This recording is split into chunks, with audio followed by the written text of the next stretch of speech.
warahmatullahi wabarakatuh. Alhamdulillah, terus kita memuji Allah subhanahu wa ta'ala, Zat yang maha kuat, maha perkasa, maha bijaksana dan maha adil. Dialah yang paling layak untuk disembah, dipatuhi, ditunduki, dicintai dan juga ditakuti. Karena dia memang yang telah menciptakan semua yang di langit, semua yang di bumi dan semua yang di kedalaman lautan. Dan dia yang telah menggantungkan segala nikmat yang dia berikan kepada kita dengan kalimat Alhamdulillah.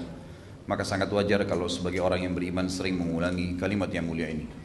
Juga yang kedua, kita panjatkan salam hormat kita, salawat dan taslim kepada manusia terbaik, pilihan sang pencipta sehingga menutup risalah para nabi-nabi dan rasulnya, dan juga pemimpin anak Adam pada hari kiamat, orang yang paling lurus jalur nasabnya, bersih jiwanya, dan juga orang yang paling sempurna secara fisik dan akhlak, Nabi Muhammad SAW, sebagaimana Allah dan malaikatnya telah memberikan salam kepada beliau. Seperti biasa teman-teman sekalian, bertemu lagi di serial Kesatria Islam, generasi emas Islam, para sahabat ridwanullahi alaihim. Dan kita masuk ke serial kita pada sore ini, semoga Allah berkahi sahabat yang mulia Mus'ab ibn Umair radhiyallahu anhu. Mus'ab radhiyallahu anhu adalah seorang sahabat yang memiliki ciri khas.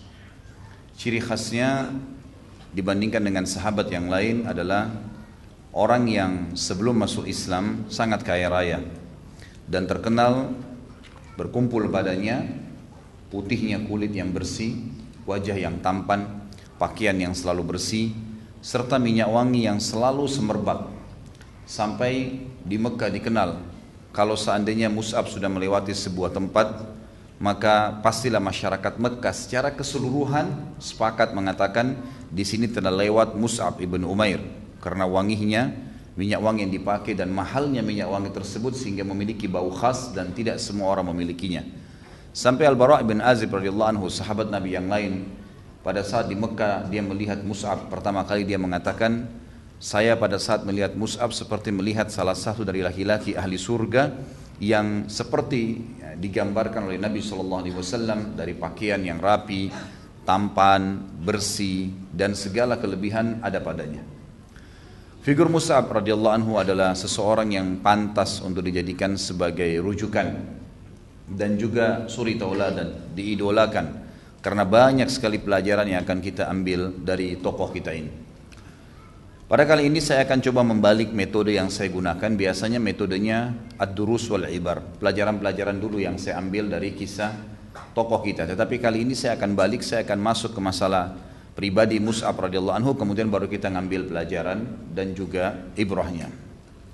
Mus'ab radhiyallahu anhu bernama Mus'ab bin Umair bin Hashim bin Abdul Manaf bin Abduddar bin Qusay bin Kilab bin Murrah al-Qurashi Abu Abdillah. Beliau tentu ayahnya bernama Umair bin Hashim, salah satu kepala suku yang terkenal di Mekah dan juga orang kaya raya, memiliki wibawa. Dan ibunya bernama Khunas binti Malik.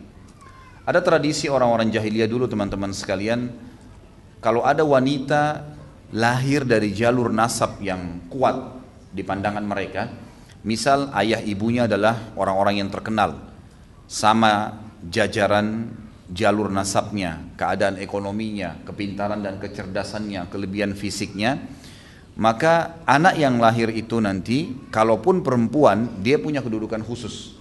Kapan dia menikah dengan level laki-laki yang di mata mereka pada saat itu lebih di bawah sedikit saja dari keadaan ekonominya atau fisiknya atau kecerdasan atau jalur nasabnya, maka perceraian ada di tangan si wanita. Dia yang menentukan segala sesuatu di rumahnya, dan ini tentu pemahaman yang salah dalam agama Islam. Tapi ini masa jahiliyah dulu. Ibu Mus'ab radhiyallahu anhu adalah salah satu wanita yang seperti ini. Wanita ini memiliki kedudukan yang sangat luar biasa, sampai dia termasuk wanita yang bisa menceraikan suaminya. Sehingga memang karena kekayaannya, kecantikannya, jalur nasabnya yang luar biasa dan kecerdasannya, maka karena kayahnya dia selalu menghiasi Mus'ab yang kebetulan waktu itu adalah anak pertamanya. Dan Mus'ab punya adik laki-laki lain yang bernama Abdul Aziz, nanti akan ada kisah yang kita akan sampaikan. Tapi yang jelas dia selalu menghiasi Mus'ab dengan pakaian yang terbaik dan selalu menggunakan baju yang terbuat dari kain kutun dari Yaman, dan ini terkenal sangat mahal. Minyak wangi yang dipakai dari negeri Syam, Dan ini juga terkenal pada saat itu minyak wangi yang paling mahal. Ya mungkin kalau kita beberapa negara sekarang yang terkenal dengan minyak wangi yang mahal, mungkin seperti itulah. Tapi jelas didatangkan ke Mekah.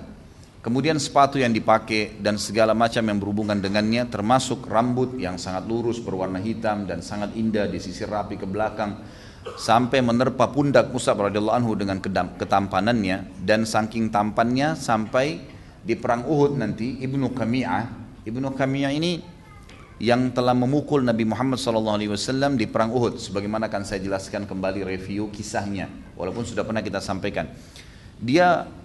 Dialah nanti yang akan membunuh Mus'ab di perang Uhud, dan dia mengira Mus'ab adalah Nabi Muhammad SAW karena miripnya. Dan kita sudah tahu bahwasanya para ulama sepakat mengatakan kalau Yusuf alaihissalam diberikan sepertiga kegagahan dunia, maka Muhammad SAW diberikan seluruh kegagahan dunia. Jadi tidak ada apa-apanya Nabi Yusuf AS dibandingkan Nabi Muhammad AS. Tapi beliau selalu bertawadhu. Mus'ab ini orang yang sangat mirip dengan Nabi SAW. Ya, jadi manusia biasa yang bukan Nabi, tetapi memang dia memiliki kelebihan yang luar biasa. Dia lebih muda dari Nabi SAW 14 tahun. Karena Nabi SAW lahir tahun 571 Masehi dan Mus'ab lahir tahun 585 Masehi. Tentu istrinya bernama Hammanah binti Jahash yang nanti setelah Mus'ab meninggal dunia dinikahi oleh Talha bin Ubaidillah setelah kasus terbunuhnya di perang Uhud, akan kita jelaskan nanti. Dan Allah karuniai dua orang anak bernama Muhammad dan Abdullah. Dan Abdullah adalah anak pertama, maka diberikan julukan dengan Abu Abdillah. Abu Abdillah. Mus'ab radhiyallahu anhu punya kisah yang menarik yang perlu kita simak, yaitu pertama awal dia masuk Islam. Awal masuk Islam tokoh kita ini teman-teman sekalian, dia mendengar saja kalau ada seseorang yang mengaku Nabi di Mekah, dan dia termasuk salah satu sahabat yang tidak ada seorang pun mengajaknya untuk Islam, sendirian dia datang. Nah, dia mendengar, dia datang ke Darul Arqam, lalu dia menemui Nabi SAW. Dan luar biasa, kelebihan yang dimiliki oleh Mus'ab adalah begitu mendengar, dan ini adalah sebuah pelajaran besar nanti yang kita ambil. Pelajaran pertama, dia mendengar, menerima, memahami dan mendalami, kemudian mempraktikkan dan mempertahankan sampai mati. Maka dia mengucapkan syahadat di kali pertama mendengarkan dari Nabi SAW ayat-ayat Al-Quran. Dan semenjak itu Mus'ab tidak pernah meninggalkan majlis Nabi SAW. Sehingga seperti judul kita, Mus'ab adalah da'i pertama Islam. Jadi memang dia karena cerdasnya, karena memahami semua apa yang Nabi SAW ajarkan pada saat itu, setiap wahyu turun dia langsung fahamin, dia amalkan, dia terima semuanya, dan dia yakini di kebenaran, maka akhirnya diutus oleh Nabi SAW menjadi da'i. Waktu dia masuk Islam tentu setelah syahadat, dia menyembunyikan awalnya karena dia takut dengan ibunya yang memiliki kedudukan tadi saya bilang.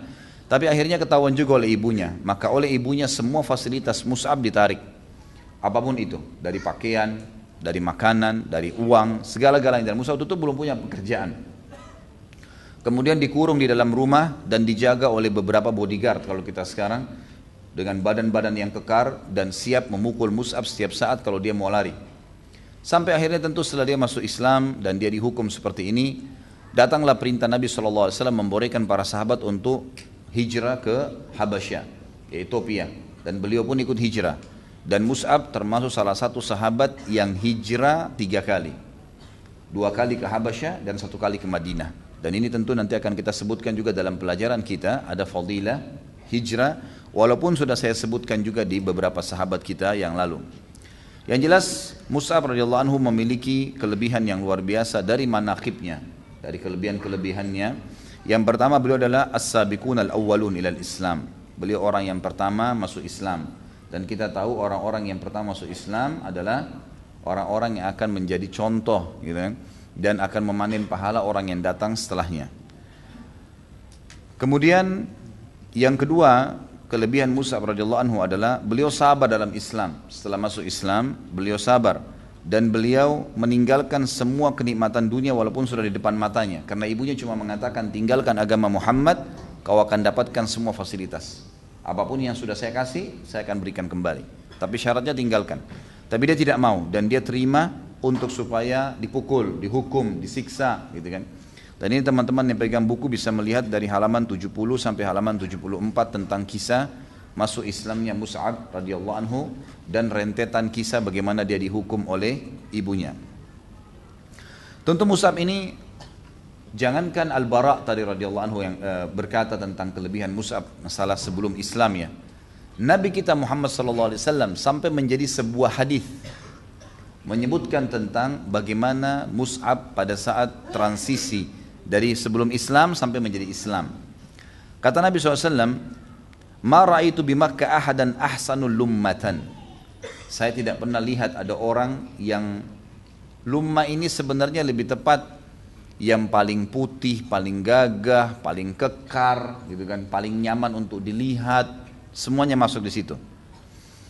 Kemudian dikatakan Nabi SAW, "Wala arakku hullatan," dan juga yang bajunya paling bagus, setiap orang lihat, ya, rapi, neces dan seterusnya. Semuanya bajunya bagus, mewah. Wala an'ama nikmatan min Mus'ab bin Umair, dan juga tidak ada nikmat yang mengalahkan nikmat-nikmat yang sedang bertumpuk pada Mus'ab. Teman-teman sekalian, setelah masuk Islam, ada sebuah riwayat menjelaskan di Madinah, pernah satu kali Mus'ab radhiyallahu anhu masuk ke dalam masjid. Kemudian baju yang dipakai oleh Mus'ab itu punya 2 tambalan. Lalu para sahabat pun sempat pada saat itu teringat bagaimana keadaan Mus'ab sebelum Islam, gitu. Luar biasa orang ini. Dulunya luar biasa, kemana-mana jalan pokoknya semua bajunya yang paling bagus, paling wangi dan seterusnya. Sekarang berubah total, ya. Karena memang tidak ada fasilitas yang dia milikin. Sampai setelah masuk Islam pun, radhiyallahu anhu, sebelum ada pembebasan, ada harta ganima yang banyak dari harta perang, di mana para sahabat seperti Sa'ad bin Abi Waqqas, Umar bin Khattab, Abu Bakar sendiri dan banyak sahabat Nabi yang lain merasakan sampai meninggalnya Nabi SAW, mereka mengikuti peperangan-peperangan dan mendapatkan banyak ganima sehingga mereka menjadi kaya. Tapi Mus'ab tidak sempat mendapatkan itu karena baru tahun 3 Hijriah beliau sudah wafat dan mati syahid di perang Uhud, gitu kan. Jadi pada saat dia masuk di tahun awal hijrah di Madinah dengan baju ditambal, maka para sahabat ada yang menundukkan kepala karena sedih melihat keadaannya. Luar biasa nih orang, setelah masuk Islam ternyata begini keadaannya.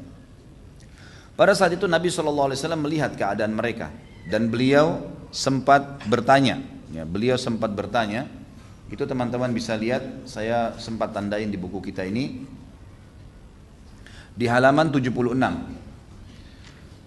Ali radhiyallahu berkata, "Aku datang ke masjid lalu Mus'ab bin Umair datang kepada kami sambil memakai sebuah jubah yang ditambal dengan kulit.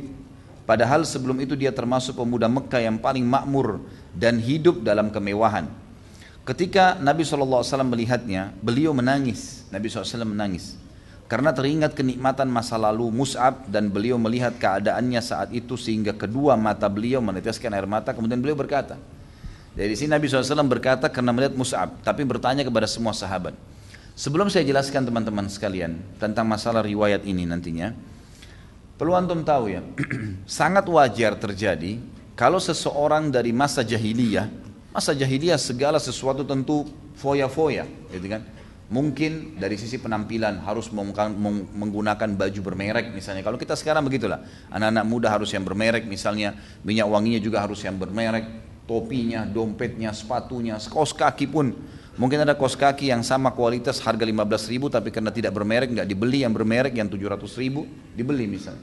Seperti itulah. Jadi orang subhanallah setelah taubat, pastikan teman-teman sekalian kalau antum hadir di majelis ilmu kemudian masuk iman di dalam hati, jangan heran kalau ada terjadi transisi. Kayak misal kita sudah nganggap remeh nanti, kayaknya nggak perlu deh saya beli baju semahal ini. Kayaknya nggak perlu deh saya pakai sepatu begini. Kayaknya ini sudah cukup lah, gitu. Oh ini haram nih nggak bisa. Itu akan terjadi tuh masa transisi itu, gitu kan. Itu sesuatu yang sangat wajar. Dan jangan sampai seseorang setelah dia hijrah, dia pindah, kemudian dia menganggap oh dulu saya lebih enak. Itu pemahaman yang salah teman-teman sekalian. Tentu setelah antum hijrah pun jangan kotor, jangan kelihatan kumuh, tidak. Bukan itu yang dimaksud ya. Nanti akan kita jelaskan kenapa Mus'ab mengambil langkah itu. Tapi yang jelas kita tetap rapi, kita tetap bersih. Tetapi iman itu akan membawa kepada kesederhanaan, qana'ah namanya. Ya, bisa menerima keadaan. Ada mobil, naik mobil, nggak ada naik angkot, biasa aja, gitu kan. Saya tahu ada seorang ikhwah yang subhanallah dulu saya tahu betul bagaimana kehidupannya, miliarder. yang luar biasa, masih muda, sudah punya banyak usaha. Setelah dia mengikuti pemahaman pengajian dan rutin mengikuti pengajian, mungkin selain saya juga ada, tapi dia rutin mengikuti pengajian saya memang.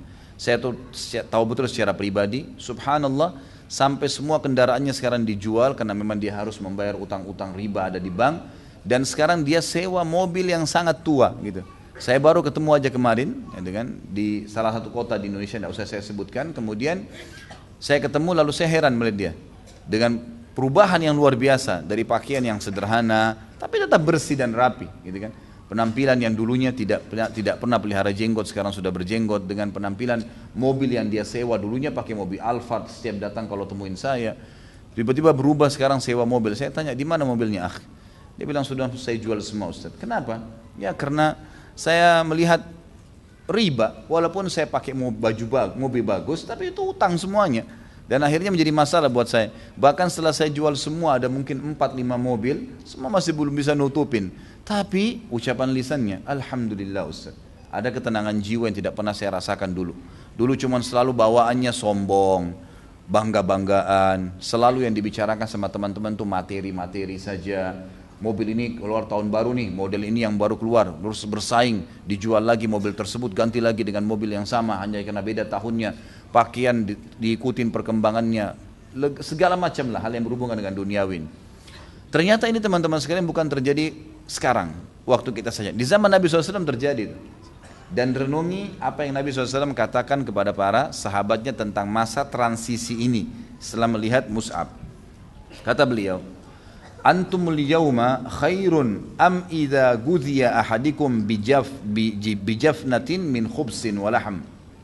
Qulna nahnu yawma'idin khairun nukfal mu'na wa natafarragu lil ibadah. Faqal bal antumul yawma khairum minkum yawma'idin. Kata Nabi SAW, saya mau tanya kalian, apakah hari ini keadaan kalian sekarang setelah masuk Islam dalam kesederhanaan, semua dirasa cukup aja, nggak usah berlebihan, kemudian tidak terlalu menjadikan dunia sebagai target. Apakah itu lebih baik bagi kalian atau di zaman dulu waktu kalian di masa jahiliyah? Kebetulan Mus'ab yang menjadi target pembicaraan karena beliau dulu orang kaya raya. Di zaman dulu di mana dia selalu dihidangkan makanan di depannya di nampan yang terdiri dari roti dan daging. Makna kalimat ini, semua apa yang dia inginkan dilayani, semua kebutuhannya dipenuhi. Di zaman jahiliyah Nabi SAW tahu nih sahabat-sahabat orang yang sangat mampu semua, kepala suku. Mereka mustahil duduk satu tempat majlis bersama orang-orang yang dianggap lebih rendah nasabnya, gitu kan? Mustahil Abu Sufyan duduk dengan Bilal, mustahil Khalid bin Walid duduk dengan Khabbab bin Arad dan seterusnya radhiyallahu anhum ajma'in. Tetapi setelah Islam mereka duduk sama-sama, pakaiannya sama, mereka makan satu piring, minumnya segelas bersama. Perubahan total gitu kan. Maka kata sahabat, ya Rasulullah, tentu menurut kami hari yang dulu lebih baik. Hari yang dulu lebih baik. Dari sisi kenikmatan kami lebih baik. Kami mendapatkan kecukupan hidup sehingga kami bisa konsentrasi ibadah. Maksudnya kalaupun kami dalam keadaan tetap sama dulu, kemudian kami kalau mau ibadah jahiliyah maksudnya ya, kalau kami mau berbuat apapun yang dulu diperintahkan, yang walaupun salah, saya bisa lebih tenang, kami bisa lebih tenang. Jawaban Nabi SAW, dan ini jelas, yang ini kita ambil pelajaran, tidak. Justru kalian pada hari ini lebih baik daripada kalian pada hari itu. Kalau kita lihat di footnote-nya, ada footnote nomor 4, hadis ini riwayat Tirmidzi, dan juga disebutkan oleh beliau di nomor hadis 2476 dalam kitab Sifatul Qiyamah. Beliau mengatakan hadis ini hasan gharib, dan tercantum dalam Sunan Tirmidzi redaksinya seperti yang di bawah ini. Saya langsung bacakan saja bahasa Indonesianya. Bagaimana dengan kalian jika salah seorang dari kalian pergi di pagi hari dengan satu pakaian dan pergi di sore hari dengan pakaian yang lain, diletakkan nampan makanan di hadapannya, lalu nampan yang lain diangkat, dan kalian menutupi rumah kalian dengan kain sebagaimana ditutupi Ka'bah.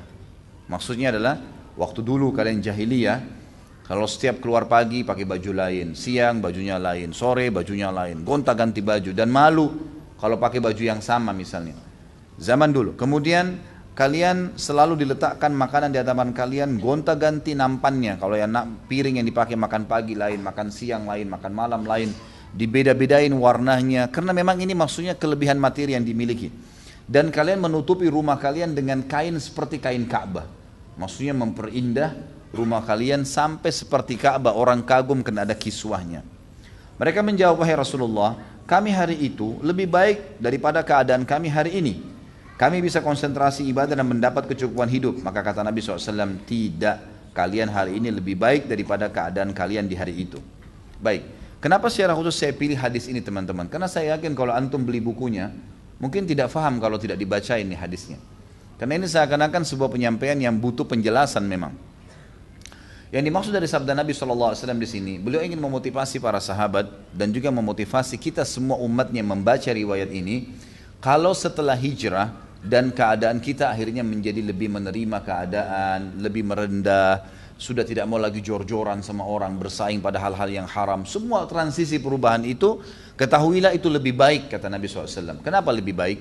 Karena kita akan mendapatkan, kita tidak akan mengejar dunia, dan kita akan mengejar yang dikenal dengan akhirat.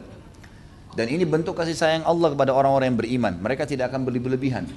Seperti pernah saya jelaskan kasus teman-teman sekalian, kasih sayang Allah ini sangat luas, sampai kepada seorang pencuri pun, kalau seandainya dia dikeroyokin oleh massa, kedapatan dan dikeroyokin oleh massa, sehingga akhirnya dia berhenti untuk mencuri, atau mungkin babak belur, tetap kata ulama ini adalah bentuk kasih sayang Allah. Karena Allah tahu, kalau dibiarkan, dia tidak dikeroyokin, Allah tidak bongkar pencuriannya, maka dia akan mencuri lebih banyak dan akhirnya masuk ke neraka. Dan neraka dia akan menyesal. Karena Allah sayang diberhentiin tuh, gitu kan. Sama halnya kasus tadi. Kalau Allah biarkan kita dan tidak memberikan kita hidayah dalam keadaan-keadaan foya-foya, hal-hal yang berlebihan tadi, maka akan membuat kita lalai. Dan sampai kapan nih kita lalai? Akhirnya penyesalan yang terjadi. Padahal sebenarnya dengan cobaan atau transisi perubahan ini, maka kita akan jauh lebih dekat dengan Allah Subhanahu wa taala. Itu yang dimaksud. Kemudian selanjutnya teman-teman sekalian adalah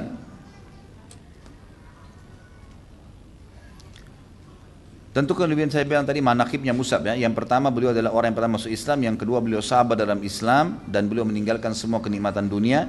Yang ketiga beliau hijrah untuk agama Islam, untuk agama ini supaya dia bisa beribadah kepada Allah 3 kali. Dan ini juga nanti akan kita jelaskan dalam pelajaran-pelajaran kita, bahwasanya sangat penting seseorang hijrah dari satu tempat ke tempat yang lain kalau dia tidak bisa beribadah di tempat itu. Mau itu satu tempat kos ke tempat kos yang lain, tempat sewa ke tempat sewa yang lain, dari sebuah desa atau kota ke kota yang lain dan seterusnya, atau negara ke negara yang lain.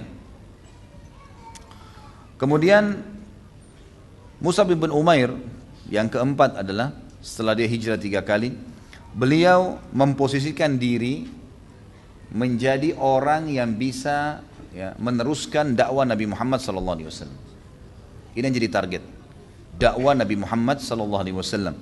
Dan beliau akhirnya fokus menangkap, menghafal dan menulis semua apa yang disampaikan oleh Nabi SAW. Dan ini banyak orang yang tidak tahu kalau Mus'ab ternyata radhiyallahu anhu sudah menulis perkataan-perkataan Nabi SAW dulunya, tapi untuk pribadi di Mekah, sehingga beliau memahami benar apa yang disampaikan oleh Nabi SAW dan tertanam benar dalam hati Mus'ab radhiyallahu anhu, sehingga Nabi SAW mengutusnya menjadi dai, dan akhirnya dialah orang yang telah mendapatkan pahala seluruh penduduk Madinah. Seluruh penduduk Madinah. Kita tahu, kata ulama, kalau seluruh penduduk Madinah didapatkan pahalanya karena dakwanya Mus'ab radhiyallahu anhu, maka berarti seluruh dunia ini umumnya tersebar Islam justru dari tangannya Mus'ab. Karena nanti kita lihat banyak sekali sahabat dari Ansar yang menyebar di sana sini yang mendukung dakwah Nabi SAW, itu masuk Islam di tangan Mus'ab. Cukuplah teman-teman sekalian masuk Islamnya 2 orang tokoh Ansar yang sangat luar biasa. Sa'ad bin Mu'adz radhiyallahu anhu, ini yang pada saat meninggal arsy-Nya Allah goncang, masuk Islam di tangannya Mus'ab. Dan juga Usaid bin Khudair radhiyallahu anhu, yang mana sahabat ini kalau membaca Al-Quran, setiap baca Quran malaikat selalu datang mendengarkan bacaannya. 2 orang ini tokoh suku Ansar di Madinah yang masuk Islam di tangan Mus'ab, dan akhirnya seluruh sukunya masuk Islam. Dalam 1 hari saja setelah didakwahin maka akan masuk Islam semuanya. Tentu kisah tentang masuk Islamnya 2 tokoh ini ada di halaman 77 sampai 82. Saya sampaikan. Mus'ab radhiyallahu anhu waktu datang awalnya kisahnya adalah Datanglah beberapa orang dari Ansar, diantaranya namanya As'ad ibn Zurarah radhiyallahu anhu, menemui Nabi SAW di Mekah di musim haji, dan akhirnya tertarik untuk Islam dan masuk Islam. Setelah masuk Islam, beliau berkata, ya Rasulullah, di kaum saya ada potensi untuk bisa menerima Islam, tapi saya tidak bisa sampaikan. Kirimlah kepadaku atau bersamaku seorang dai yang bisa membantu untuk menyebarkan ajaran agama Anda ini. Saya insya Allah akan melindunginya. Maka kata Nabi SAW, baiklah, saya utus Mus'ab bin Umair. Padahal waktu itu baru beberapa waktu ya, baru beberapa bulan lah masuk Islam. Diutuslah oleh Nabi SAW Mus'ab ke Madinah.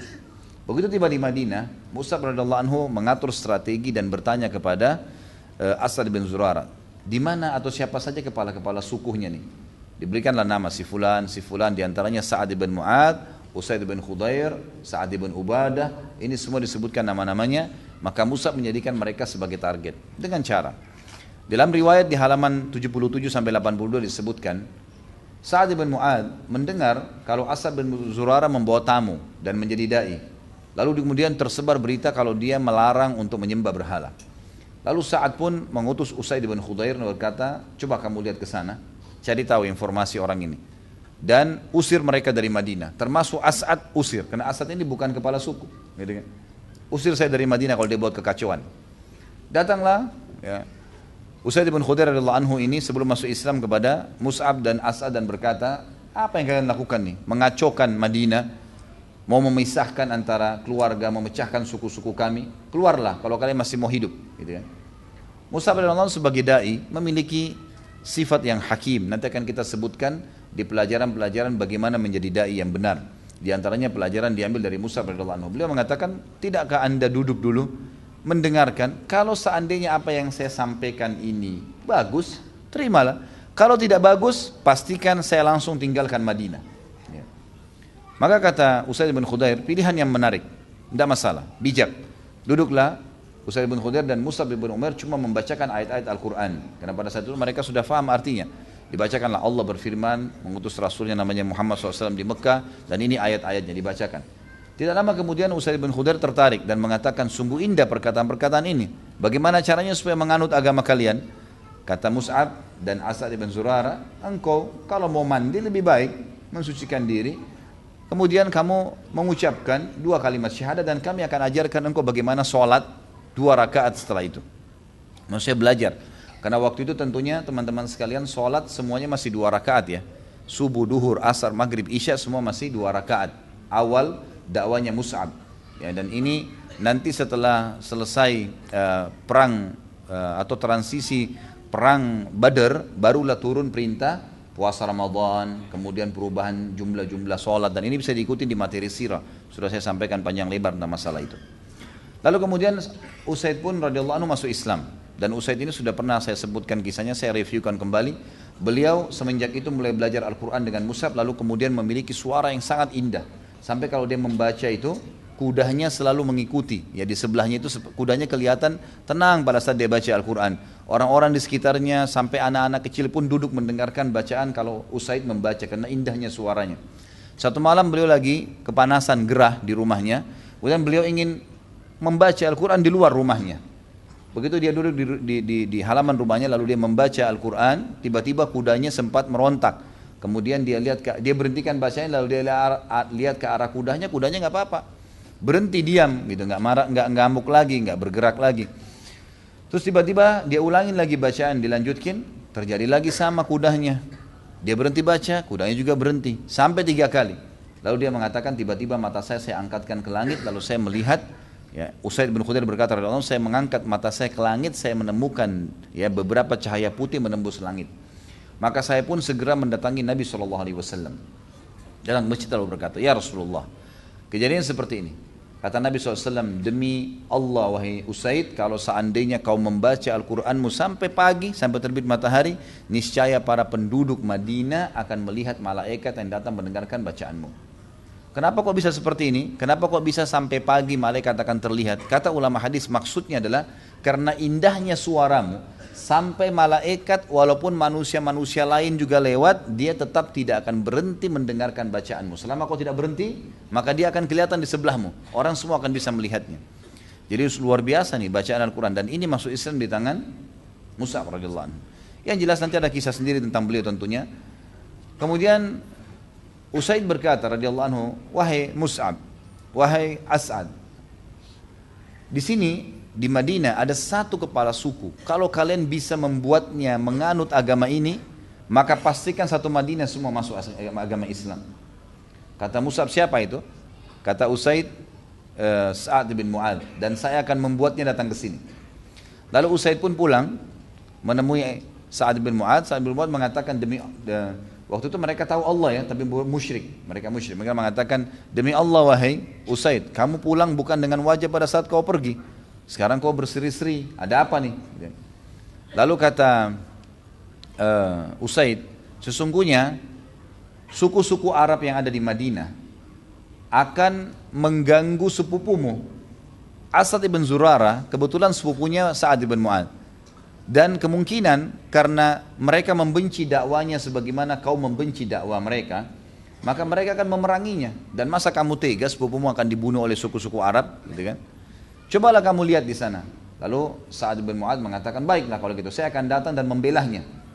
Ternyata ini cuma strategi Usaid radhiyallahu anhu untuk membuat Sa'ad bin Mu'adz datang, gitu kan? Begitu datang, Sa'ad sudah tahu, tidak ada apa-apa, nggak ada kabilah yang mengerumuni mereka. Mus'ab sama As'ad lagi duduk berdua, gitu kan. Lalu kemudian dia sudah tahu, lalu dia bilang, kalian berdua keluar dari Madinah atau akan saya bunuh, kata Sa'ad bin Mu'adz. Kemudian kata Mus'ab kalimat yang sama, wahai Sa'ad, cobalah dengarkan apa yang akan saya sampaikan. Kalau seandainya benar, baik, ambillah. Kalau tidak, pastikan saya langsung keluar setelah anda menolak. Kata dia, baiklah, pilihan yang bijak. Kemudian dia duduk, lalu dia dengarkan. Dalam riwayat itu dikatakan dia menancapkan tombaknya ke tanah. Ada riwayat lain mengatakan pedangnya ke tanah. Lalu kemudian dia mendengarkan beberapa ayat Al-Quran. Tiba-tiba Allah masukkan hidayah di hati Sa'ad bin Mu'adz radhiyallahu anhu, masuk Islam. Dia bilang, bagaimana orang masuk ke agama kalian ini? Sungguh indah apa yang kamu membaca ini. Dia bilang, ya silakan. Cuman anda kalau mau mandi silakan, kemudian ucapkan syahadat, dan nanti kami akan ajarkan anda sholat ya, yang diperintahkan 2 rakaat. Maka Sa'ad bin Mu'adz pun akhirnya beriman kepada Allah dan Rasulnya di tangan Mus'ab radhiyallahu anhu. Dan perlu antum tahu ya, ini Sa'ad bin Mu'adz, nanti akan kita bahas kisahnya. Perannya dalam perang Bani Quraidah luar biasa. Luar biasa. Beliau adalah penentu keputusan agar 700 ya, pasukan, personel pasukannya Yahudi Quraidah dibunuh semuanya. Itu ada bahasan sendiri tentunya. Dan pada saat dia mengambil keputusan itu, kata Nabi SAW, Allahu Akbar, sungguh Sa'ad, kamu telah mengambil keputusan yang telah Allah tentukan di langit ke-7 sebelum diturunkan, maka kau sudah mengambil keputusan itu. Nanti akan kita bahas di bahasan beliau. Tapi luar biasanya orang ini, pada saat dia meninggal, arsy-nya Allah bergoncang. Sebagaimana Jibril datang kepada Nabi SAW dalam hadis Bukhari mengatakan, wahai Muhammad, sungguh ada berita Sa'ad terbunuh, dan terbunuh karena dia mati kena panah yang terpanah di perang Khandaq, ya, di perang Ahzab. Kemudian ya arsy-nya Allah goncang gara-gara matinya. Maka satu Madinah pun sempat menangis karena meninggalnya Sa'ad bin Mu'adz radhiyallahu anhu. Yang jelas orang ini masuk Islam di tangan Mus'ab bin Umair. Apa yang terjadi teman-teman sekalian? Saking mulianya orang-orang Ansar ini, dan sangat wajar kenapa Nabi SAW bersabda tentang orang-orang Ansar, dan beliau berkata, kalau seandainya bukan karena hijrah, maka pastinya saya berharap bagian daripada orang Madinah, Ansar. Dan kata Nabi SAW, mencintai Ansar adalah bagian daripada keimanan, dan membenci mereka bagian daripada kemunafikan. Memang orang-orang Ansar luar biasa, mereka menerima kebenaran dengan sangat cepat. Beda dengan masyarakat Mekah yang tadinya simpang siur, dan bahkan mereka memerangi Nabi SAW. Bahkan 13 tahun dakwah Nabi SAW di Mekah tidak masuk Islam kecuali 70 orang saja. Sementara di Madinah baru beberapa hari saja Mus'ab, seluruh Madinah dipastikan masuk Islam pada saat itu. Sa'ad bin Mu'adz radhiyallahu anhu pulang ke kaumnya sambil berkata, ngumpulin semua sukunya di Madinah, semuanya kumpul. Kalau kita mungkin kayak di Jakarta Betawi, semua orang Betawi dikumpulin dengan kepala suku Betawi misalnya. Dikumpulin, lalu dia mengatakan, bagaimana kedudukan aku di sisi kalian? Maka orang-orang ya, Madinah mengatakan, anda adalah pimpinan kami, anda kepala suku kami, anda adalah orang yang paling cerdas di antara kami, orang yang paling kaya, orang yang paling dipuji semuanya.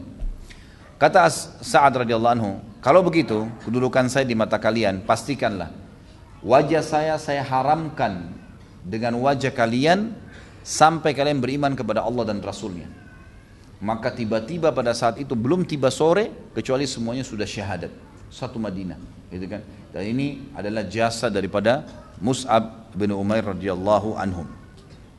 Dan ini tentu bisa dibaca kisahnya di halaman 77 sampai 82. Kemudian juga Mus'ab radhiyallahu anhu setelah hijrah orang yang paling pertama yang melakukan sholat Jumat di Madinah. Setelah Nabi SAW dapat perintah tentang sholat Jumat di Mekah, maka beliaulah orang yang pertama melakukan sholat Jumat di Madinah, dan ini bisa dilihat di halaman 82 juga. Dan puncak daripada kehidupan Mus'ab radhiyallahu anhu adalah mati syahidnya beliau di Uhud. Uhud adalah peperangan yang terjadi di tahun 3 Hijriah, dan ini peperangan yang sangat mulia, terkenang sejarahnya sampai sekarang, dan lokasinya setiap orang umrah bisa didatangin. Uhud adalah peperangan yang terjadi setelah orang-orang Quraisy terkalahkan di perang Badr. Mereka marah dan menyusun pasukan 3.000 orang, kemudian menyerang Madinah. Karena Nabi SAW melihat mereka sudah hampir tiba di depan pintu gerbang Madinah. Waktu itu kebetulan Gunung Uhud berada di luar pintu gerbang Madinah. Maka Nabi SAW memanuver pasukan dan mengumpulkan sahabat yang waktu itu terkumpul sekitar 1.000 orang, tapi 300 orang dari orang-orang munafikin. Lalu orang munafik ini dipimpin oleh Abdullah bin Abi Salul keluar dari pasukan untuk membuat pasukan muslimin goyah. Tinggal 700 orang, kemudian Nabi SAW manuver dari belakang pintu tembok, kemudian memasuki kebun-kebun kurma dan akhirnya mendatangi lokasi Uhud. Kalau kita ibaratkan misalnya tempat tisu ini adalah sebagai gunung Uhud, maka di depan gunung Uhud itu ada kebun-kebun kurma. Dan Nabi SAW di sini, di tempat saya, posisi saya adalah benteng Madinah.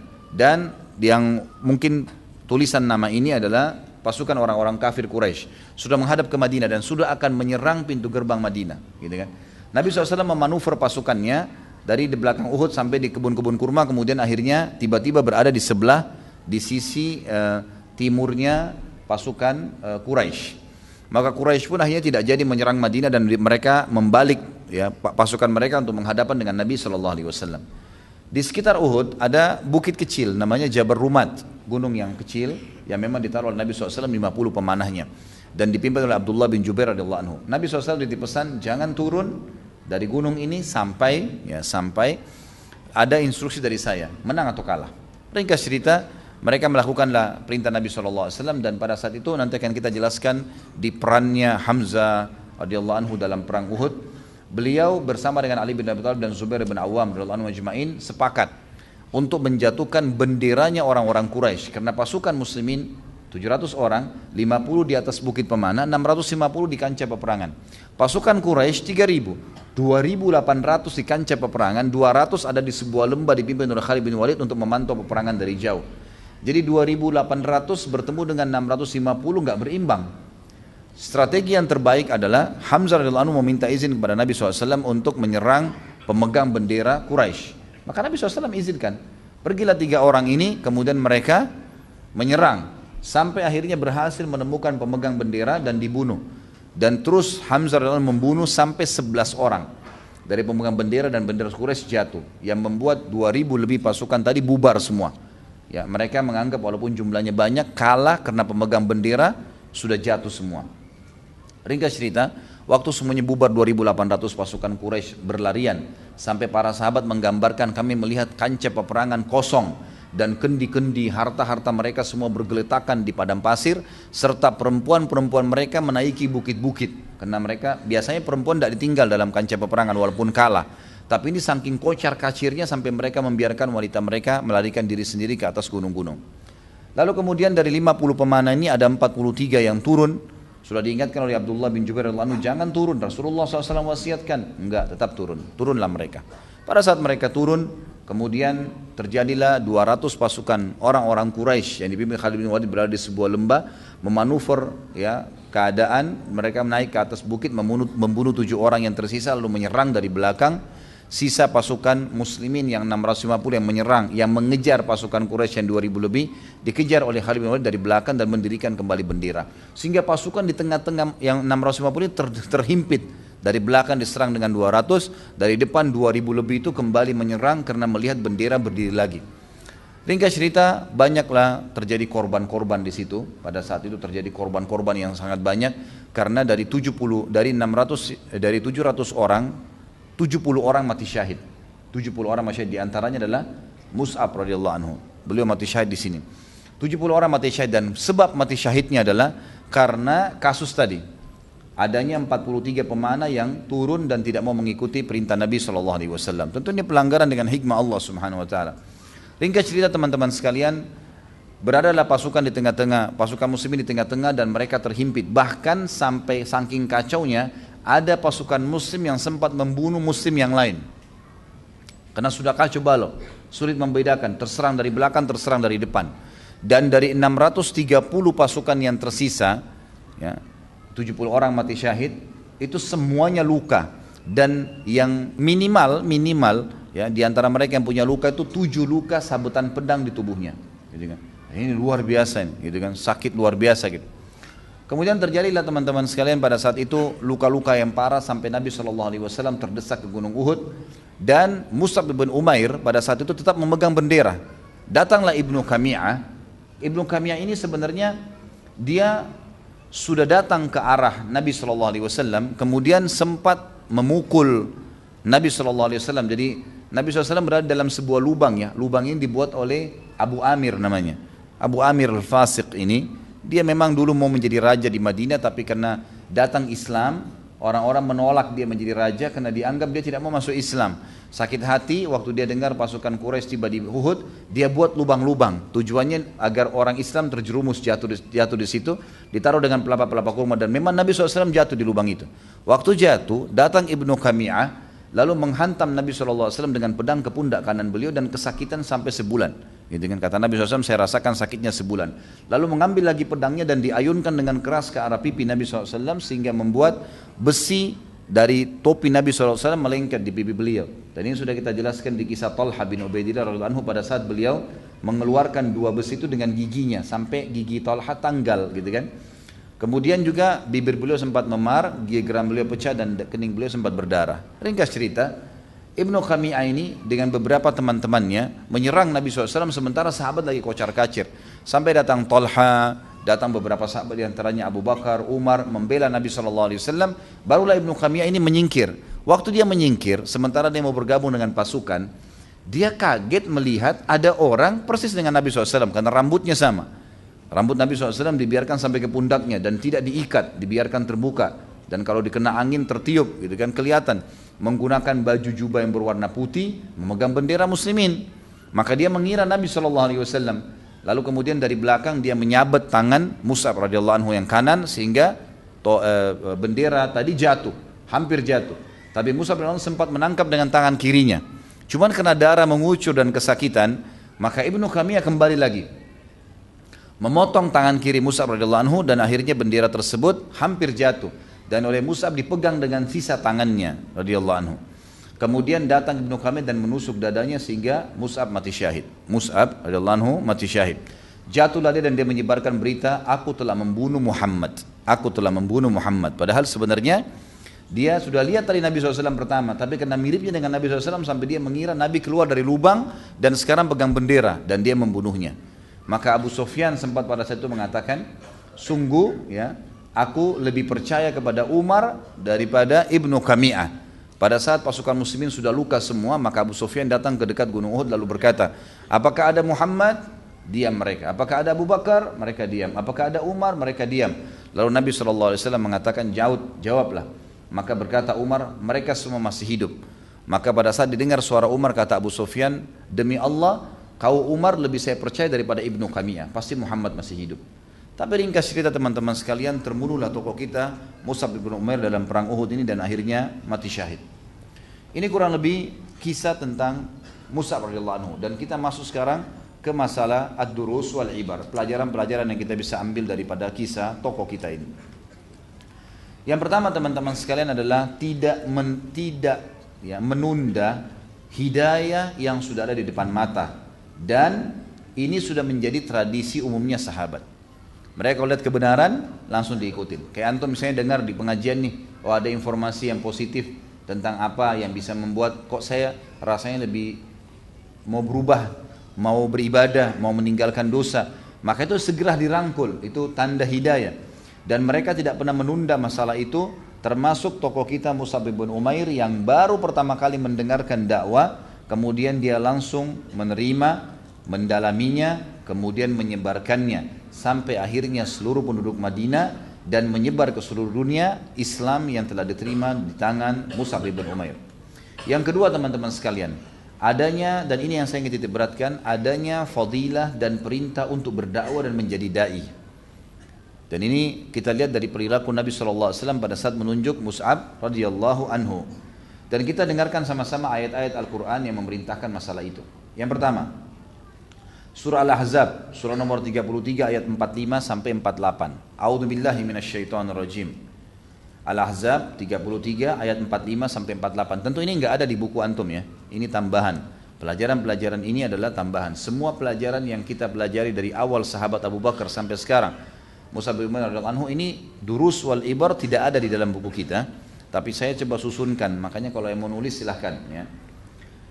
Firman Allah, dalil pertama tentang masalah pentingnya dakwah dan juga menjadi dai, surah Al-Ahzab 33 ayat 45 sampai 48. A'udzubillahi minasyaitonirrajim. Ya ayuhan nabiyyu inna arsalnaka syahidan wa mubasysyiran wa nadhira wa da'iyan ila Allah biidzni wa sirajan munira wa basyiril mu'minina bi anna lahum minallahi fadlan kabira wa la tuti'il kafirin wal munafiqin wa da'adzahum wa tawakkal 'ala Allah wa kafa billahi wakila.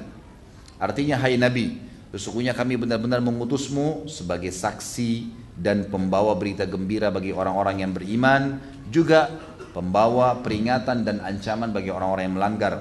Serta kamu menjadi da'i, orang yang harus menyampaikan agama Allah ini. Da'i di jalan Allah dengan izinnya, dan engkau memiliki cahaya yang sangat terang, Al-Quran, petunjuk, nggak perlu ragu. Tugasmu adalah pada saat berdakwah, dan ini perintah bagi semua da'i. Apa yang mereka harus lakukan pada saat mereka berdakwah? Mereka menyampaikan, engkau menyampaikan berita gembira kepada orang-orang beriman tentang kelebihan-kelebihan yang akan mereka dapatkan. Jadi dalam berdakwah teman-teman sekalian, kita dianjurkan memulai dengan busyra, penyampaian berita gembira. Dalam ayat dikatakan mubassyira. Kalau bahasa sederhananya, fadilah-fadilah amal yang kita akan kerjakan.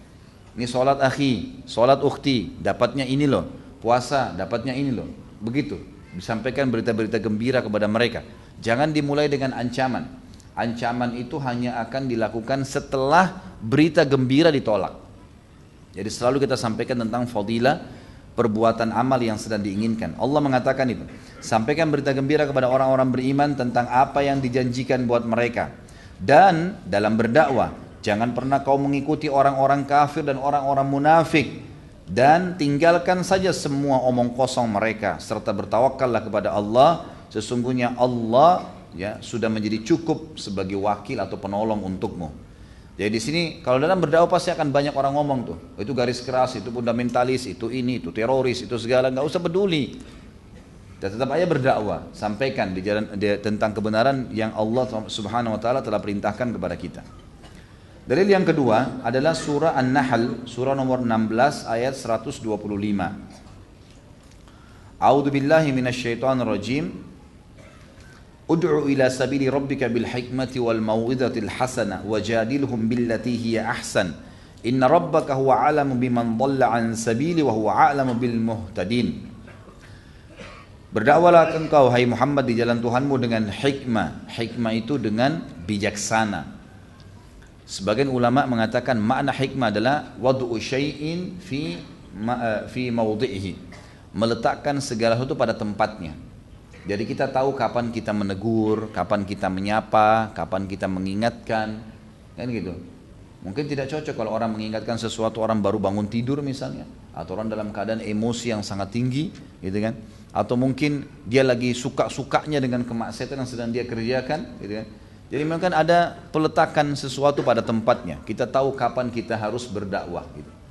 Saya pernah duduk di pesawat dengan satu orang, dan mungkin pada saat dia melihat performan mungkin pada saya, dan saya bisa membaca itu dari bahasa tubuhnya, kayaknya dia agak ganjil duduk di sebelah saya awalnya. Kemudian saya biarkan saja. Saya tetap dengan aktivitas saya, lama-lamanya dia bertanya sendiri. Dia mulai bertanya, dan ternyata dia seorang muslim. Mulai dia bertanya tentang hukum-hukum syariat dan saya jawab. Ternyata setelah dia mengetahui bahwasanya jawaban yang dia butuhkan semua terjawab, maka dia merasa nyaman dan tentram. Akhirnya sampai 1 jam, 2 jam kurang lebih perjalanan semuanya itu diisi dengan pertanyaan agama. Jadi kita tetap saja ya berjalan dengan hikmah. Kita tahu kapan kita harus ya, menyampaikan dakwah itu. Lalu dikatakan wal mau'izatil hasanah, dan peringatan-peringatan yang baik, wajadilhum billati hiya ahsan, dan berdebatlah kalau harus berdebat dengan cara yang baik. Inna rabbaka huwa a'lamu biman dhalla an sabili, sesungguhnya Allah tahu siapa yang sesat dari jalannya, wa huwa a'lam bil muhtadin, dan dia tahu siapa yang orang-orang mau mengikuti petunjuk. Jadi di sini ada 3 retorika ya, kita menyampaikan dengan hikmah, kemudian dengan mau'izah hasanah. Hikmah itu memilih waktu dan tempat yang tepat. Kemudian ya, mau'izah hasanah, peringatan-peringatan yang positif, janji-janji Allah yang baik. Peringatkan dengan surga, tentang surga sebelum neraka. Ya, janji-janji yang didapatkan sebelum ancaman-ancaman. Ini semuanya gitu kan. Kemudian juga dalam firman Allah Subhanahu wa taala yang lain, Allah berfirman dalam surah Al-Hajj urutan 22 ayat 67. Kita enggak boleh ragu dengan kebenaran Islam dan kita harus tahu ini syariat yang benar. Sampaikan di jalan Allah. Kata Allah Subhanahu wa taala, likulli ummatin ja'alna mansakan huwa nasiku fala yunazi'annaka fil amr wad'u ila rabbika innaka la'ala hudam mustaqim. Sesungguhnya hai Muhammad, setiap umat kami sudah tentukan syariatnya. Semua sudah punya syariatnya, mereka jalankan. Dan kamu sendiri juga punya syariat. Maka jangan sampai pernah ada yang ya, membantahmu dalam syariat yang sedang kamu bawa ini. Dan dakwahkanlah, sampaikanlah di jalan Tuhanmu, sesungguhnya kamu berada di jalan yang lurus. Dan ini berarti memang kita disuruh menyebarkan agama Islam itu dan tidak boleh ragu dari apa yang telah disampaikan. Kemudian juga ayat surah Al-Qasas, ayat demi ayat memerintahkan kita untuk berdakwah dan meyakini tentang kebenaran agama ini sehingga kita bergegas seperti yang Musa pernah lakukan, berdakwah, menyampaikan, jangan menunda dengan tujuan mendapatkan pahala dari orang-orang. Surah Al-Qasas surah nomor 28 ayatnya 87. A'udzu billahi minasyaitonir rajim. Wala yasuddannaka an ayatillahi ba'da id unzilat ilaik. Wad'u ila rabbika wala takunanna minal musyrikin. Jangan sampai ada yang mengalihkanmu hai Muhammad, dan semua dai juga masuk dalam ayat ini yang mengikuti Nabi SAW. Setelah ayat-ayat itu sampai kepadamu, sudah tahu kebenaran, jangan lagi ada yang mengalihkan. Enggak, itu mungkin maknanya begini. Enggak, sudah jelas perkataan Nabi SAW, penjelasan para sahabat, maka kita dakwakan. Dan kata Nabi SAW, kata Allah SWT, dan dakwahkanlah itu semua di jalan Tuhanmu, dan jangan kamu termasuk orang-orang yang musyrik. Kemudian teman-teman sekalian, ini semua perintah untuk Nabi SAW ya, tapi juga masuk kita sebagai umatnya.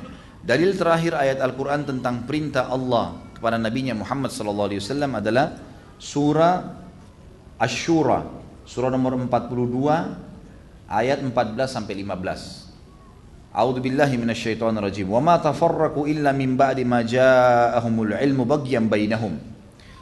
Orang-orang ahli kitab yang sedang kau dakwahi hai Muhammad, Yahudi dan Nasrani, mereka tidak berselisih tentang terima atau enggak ya dakwah yang kau sampaikan ini, kecuali justru setelah ilmu datang kepada mereka. Jelas kok ini benar Islam ya, lanjutan daripada agama yang disampaikan oleh nabi-nabi sebelumnya, Musa dan Isa alaihi wassalatu wassalam.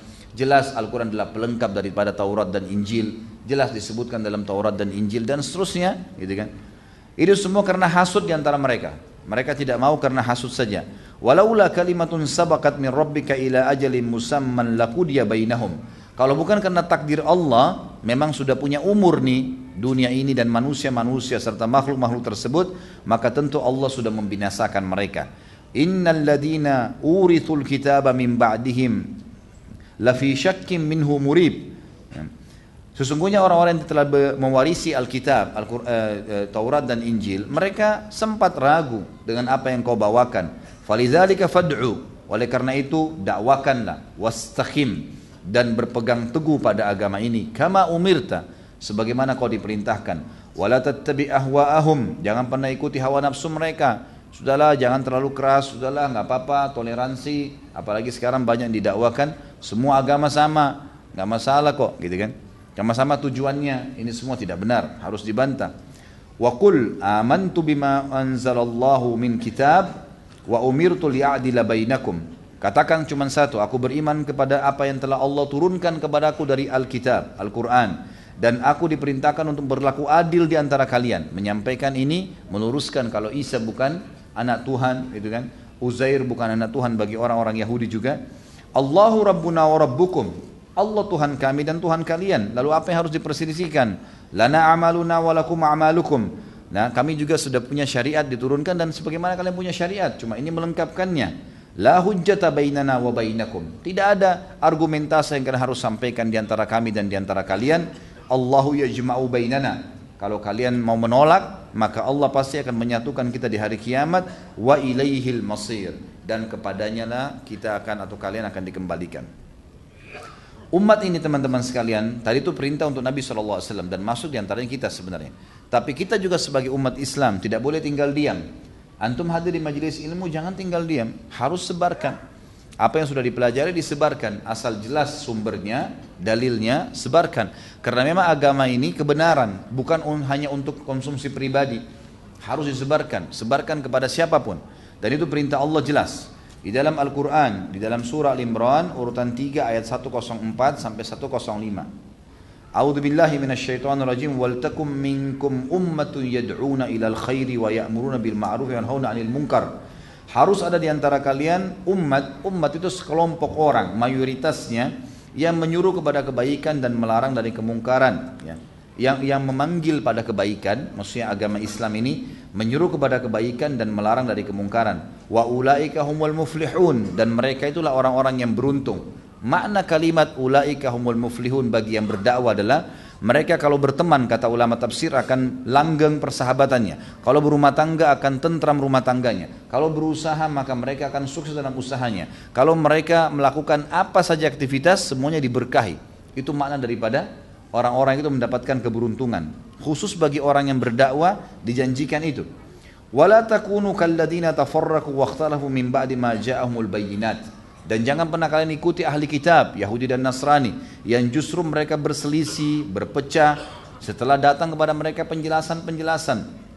Wa ulaika lahum adzabun azim. Mereka memiliki azab yang berat. Nabi SAW juga mengingatkan kepada kita dalam hadis Bukhari kisah tentang Ali radhiyallahu anhu pada saat perang Khaybar. Ini sebenarnya pernah saya kutip ya waktu kita bahas Ali radhiyallahu anhu. Saya ulangi sejenak, Ali radhiyallahu anhu waktu itu sakit mata. Lalu Nabi SAW sempat mengatakan di malam hari setelah mengepung Khaybar 43 hari, tepatnya 45 hari lah dikepung, dan belum bisa tembus benteng karena kokohnya benteng mereka. Lalu Allah Subhanahu wa taala memberitakan berita gembira malam itu melalui Jibril alaihissalam kepada Nabinya Muhammad sallallahu alaihi wasallam kalau besok muslimin akan menang. Lalu Nabi SAW mengatakan, saya akan memberikan bendera kemenangan ini besok kepada orang yang mencintai Allah dan Rasulnya. Allah dan Rasul juga mencintainya. Kata Umar radhiyallahu anhu, pada malam itu kami tidak bisa tidur karena berpikir siapa yang akan dikasih bendera besok subuh nih, gitu kan? Dan belum pernah saya berharap menjadi seorang pemimpin kecuali pada saat itu karena mulianya. Ada janji Allah dan Rasulnya mencintainya dan dia juga mencintai Allah dan Rasulnya. Maka keesokan pagi habis sholat subuh kata Nabi SAW kepada pasukan muslimin, mana Ali bin Abi Thalib? Kata mereka lagi di kemahnya Rasulullah, dan Ali bin Abi Thalib lagi sakit mata. Jadi bengkak matanya dan tidak bisa melihat sama sekali, buram. Maka kata Nabi SAW datangkan lalu Nabi SAW meniup ya, matanya, dalam riwayat yang katakan meludahi mata Ali radhiyallahu anhu sebagai mukjizat, kemudian sembuhlah mata Ali radhiyallahu anhu. Dan ingat, ini ludah Nabi Muhammad sallallahu alaihi wasallam.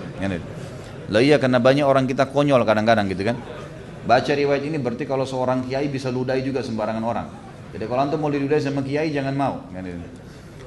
Jadi ini Nabi SAW, ini penting untuk digarisbawahi. Kecuali memang dia meruqyah berbeda. Tapi kalau ini banyak hal-hal yang aneh-aneh, air diludahin, kemudian dianggap ini bisa berkah. Mudah-mudahan kalau dia sikat gigi, kalau enggak kan jadi masalah. Yang jelas Nabi SAW meludahi mata Ali radhiyallahu anhu, kemudian sembuh. Lalu Nabi SAW memberikan dan berkata kepada Ali wasiatnya, wahai Ali, kau akan membawa bendera ini dan majulah ke benteng mereka dengan tenang. Jangan tunjukkan kepanikan, tenang, jalan, bawa semua pasukan ini maju ke depan. Kemudian tawarkan kepada mereka tetap Islam. Kalau mereka nolak, jizyah, upeti. Kalau mereka nolak, barulah perangi. Dan ketahuilah wahai Ali, Kalau seandainya engkau menjadi penyebab seseorang mendapatkan hidayah, satu orang saja itu lebih baik daripada unta merah ya, atau humurun ni'am disebutkan pada saat itu. Maksudnya adalah harta yang terbaik. Karena selama orang itu melakukan ibadah, maka berarti kita akan dapat pahalanya. Kita akan dapat pahalanya. Tapi saksi bahasan kita adalah perintah Nabi SAW walaupun di kancah jihad berdakwah. Sampaikan dakwah itu dulu.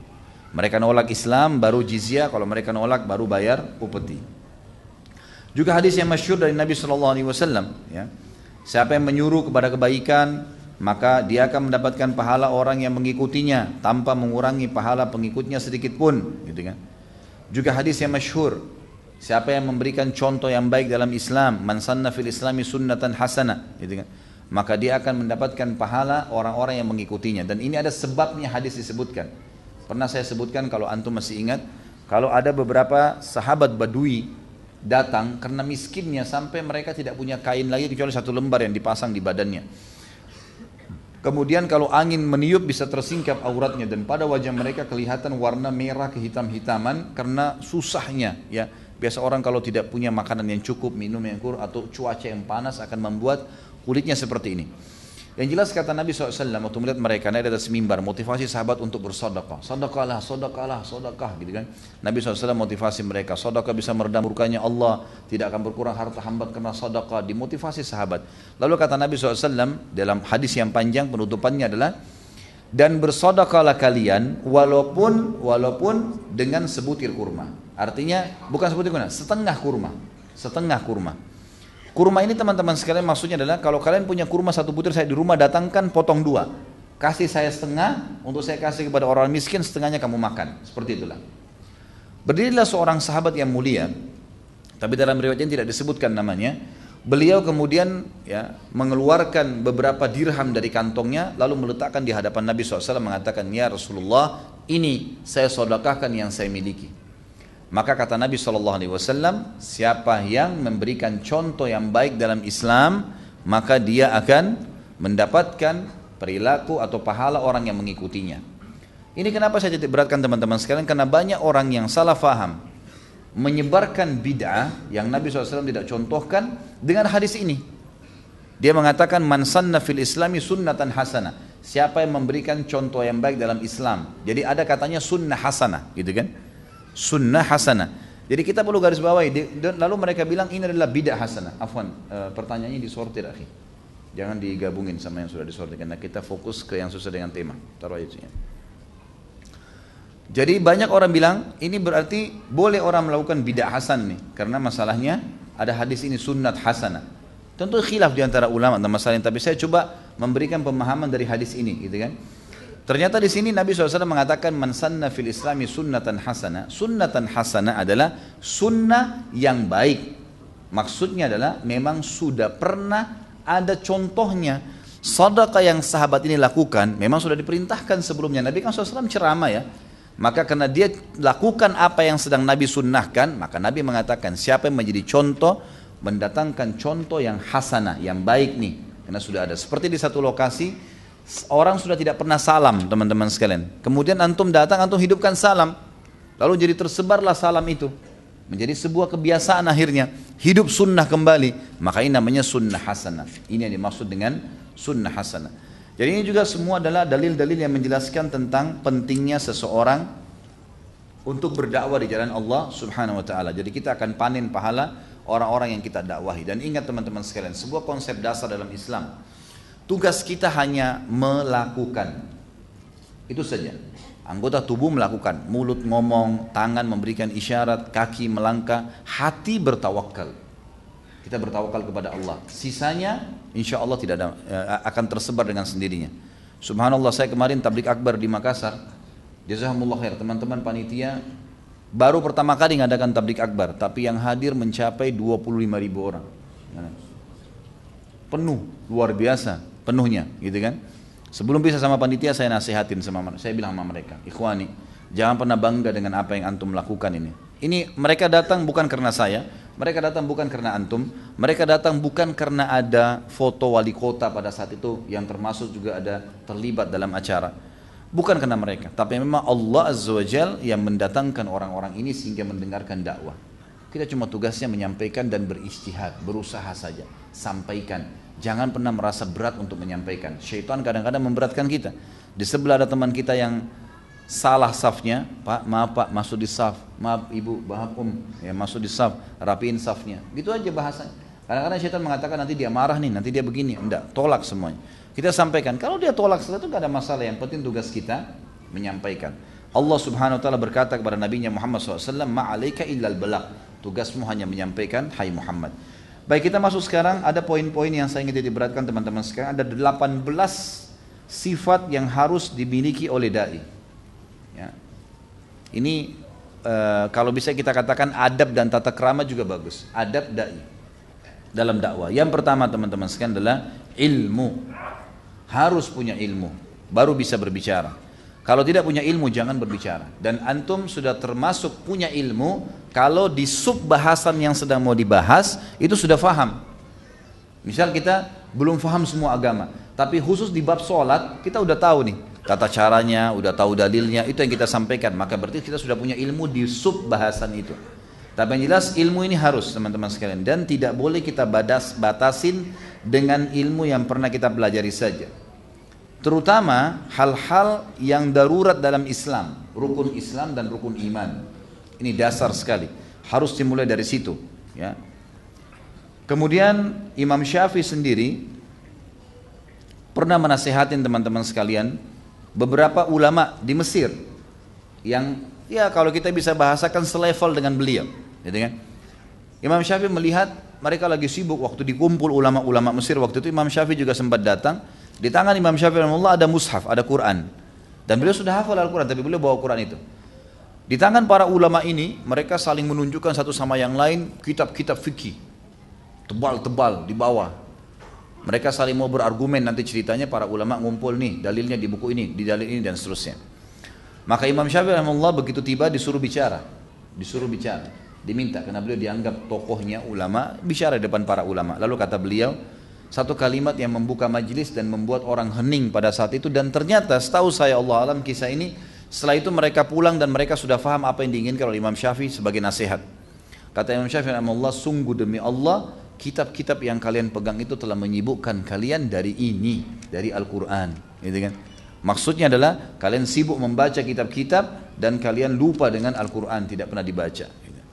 Jadi peringatan Imam Syafi'i rahimahullah artinya pulanglah dan amalkan sesuatu yang dasar. Kemudian yang kedua selain ilmu teman-teman sekalian adalah terus saja mengikuti fatwa dan nasihat para ulama. Nggak boleh berhenti nih teman-teman sekalian. Walaupun antum sudah mulai tahu, ya, sudah mulai ikut pengajian seminggu, masya Allah ada ikhwah akhwat yang saya tahu seminggu 7 kali ikut pengajian. 7-nya ustadz juga berbeda-beda. Itu hal yang baik, positif ya. Imam Nawawi rahimahullah itu yang saya tahu memiliki 7 orang guru dalam sehari. Membahas 7 kitab yang berbeda, gitu kan? Jadi luar biasa beliau, satu hari sampai 7 guru, 7 kitab yang berbeda di 7 tempat, gitu kan? Sampai Imam Nawawi saking cintanya sama ilmu, beliau itu sampai kalau mau tidur malam, beliau tidur sambil berdiri, sandar di tembok, pegang kitab, kemudian beliau meletakkan satu kakinya tersandar di tembok, yang satunya berdiri, dipakai menopang. Jadi beliau tidur, begitu bangun baca buku, gitu. Jadi saking luar biasanya cinta dengan ilmu, gitu kan? Kalau antum Allahu a'lam nih, saya nggak tahu nih kalau sambil buka buku tidur, sedangkan bukunya rapi-rapi bagus saya tetap tidur gimana? Tapi bagaimana cintanya mereka pada ilmu? Harus selalu rutin teman-teman mengikuti perkembangan para ulama. Ya, dai-dai ini mengikuti fatwa-fatwa mereka, nasihat-nasihat mereka. Setiap bertemu dengan para ulama kita harusnya minta dinasihatin. Kemudian yang ketiga teman-teman sekalian, ikhlas dalam berdakwah. Ikhlas dalam berdakwah, tentu sebenarnya ikhlas ini harus di nomor 1 ya. Cuman ini tidak berurut, saya cuman susun secara teracak. Yang jelas ikhlas adalah hal yang penting. Dan ini sudah pernah saya jelaskan, contoh misalnya, sesuatu yang ikhlas karena Allah pasti akan kekal. Pasti akan kekal. Ingat kisah Imam Malik rahimahullah. Imam Malik rahimahullah pada saat beliau menulis kitab Muwatta dan mau membukukannya, Allahu alam yang saya tahu itu pada saat itu murid-murid datang mengatakan, wahai imam, sekarang semua ulama-ulama yang selevel dengan anda lagi nyusun buku dan sengaja menamakan Muwatta seperti buku anda. Karena ini dianggap Imam Malik kayak contoh. Kalau apa yang Imam Malik lakukan, yang lain juga lakukan, berarti mereka tenar seperti Imam Malik. Seperti itulah. Jadi dianggap saingan, gitu kan? Dan pada saat itu sampai jumlah kitab Muwatta 1200. 1200 buku fikih ditulis oleh 1200 penulis, semua namanya Muwatta, termasuk Imam Malik, gitu kan? Rahimahullah. Lalu kata Nabi Malik kalimat yang masyhur, "Maka lillahi fahuwa baq." Semua yang dilakukan karena Allah, dialah yang akan kekal. Ternyata betul, waktu suku Tatar, Mongolia masuk ke Baghdad dan menghancurkan Baghdad, waktu itu semua buku-buku tulisan para ulama diceburin ya di sungai-sungai, gitu kan. Kemudian banyak muslimin yang dibunuh, dibantai pada saat itu. Subhanallah, termasuk buku-buku Muwatta ya, yang ada tersebar pada saat itu di Irak, karena Imam Malik di Madinah ya. Tapi ulama-ulama yang ada di Irak pada saat itu yang menulis mencontoh Imam Malik yang ada di Madinah, mereka semuanya dihancurkan bukunya oleh orang-orang Tatar, ini orang suku Tatar, orang Mongolia, dan Muwatta yang ditulis Imam Malik di Madinah tinggal, dan sampai sekarang kita bisa membaca buku itu. Artinya keikhlasan teman-teman sekalian dalam melakukan perbuatan itu akan menghasilkan banyak manfaat. Yang keempat, orangnya hikmah ya.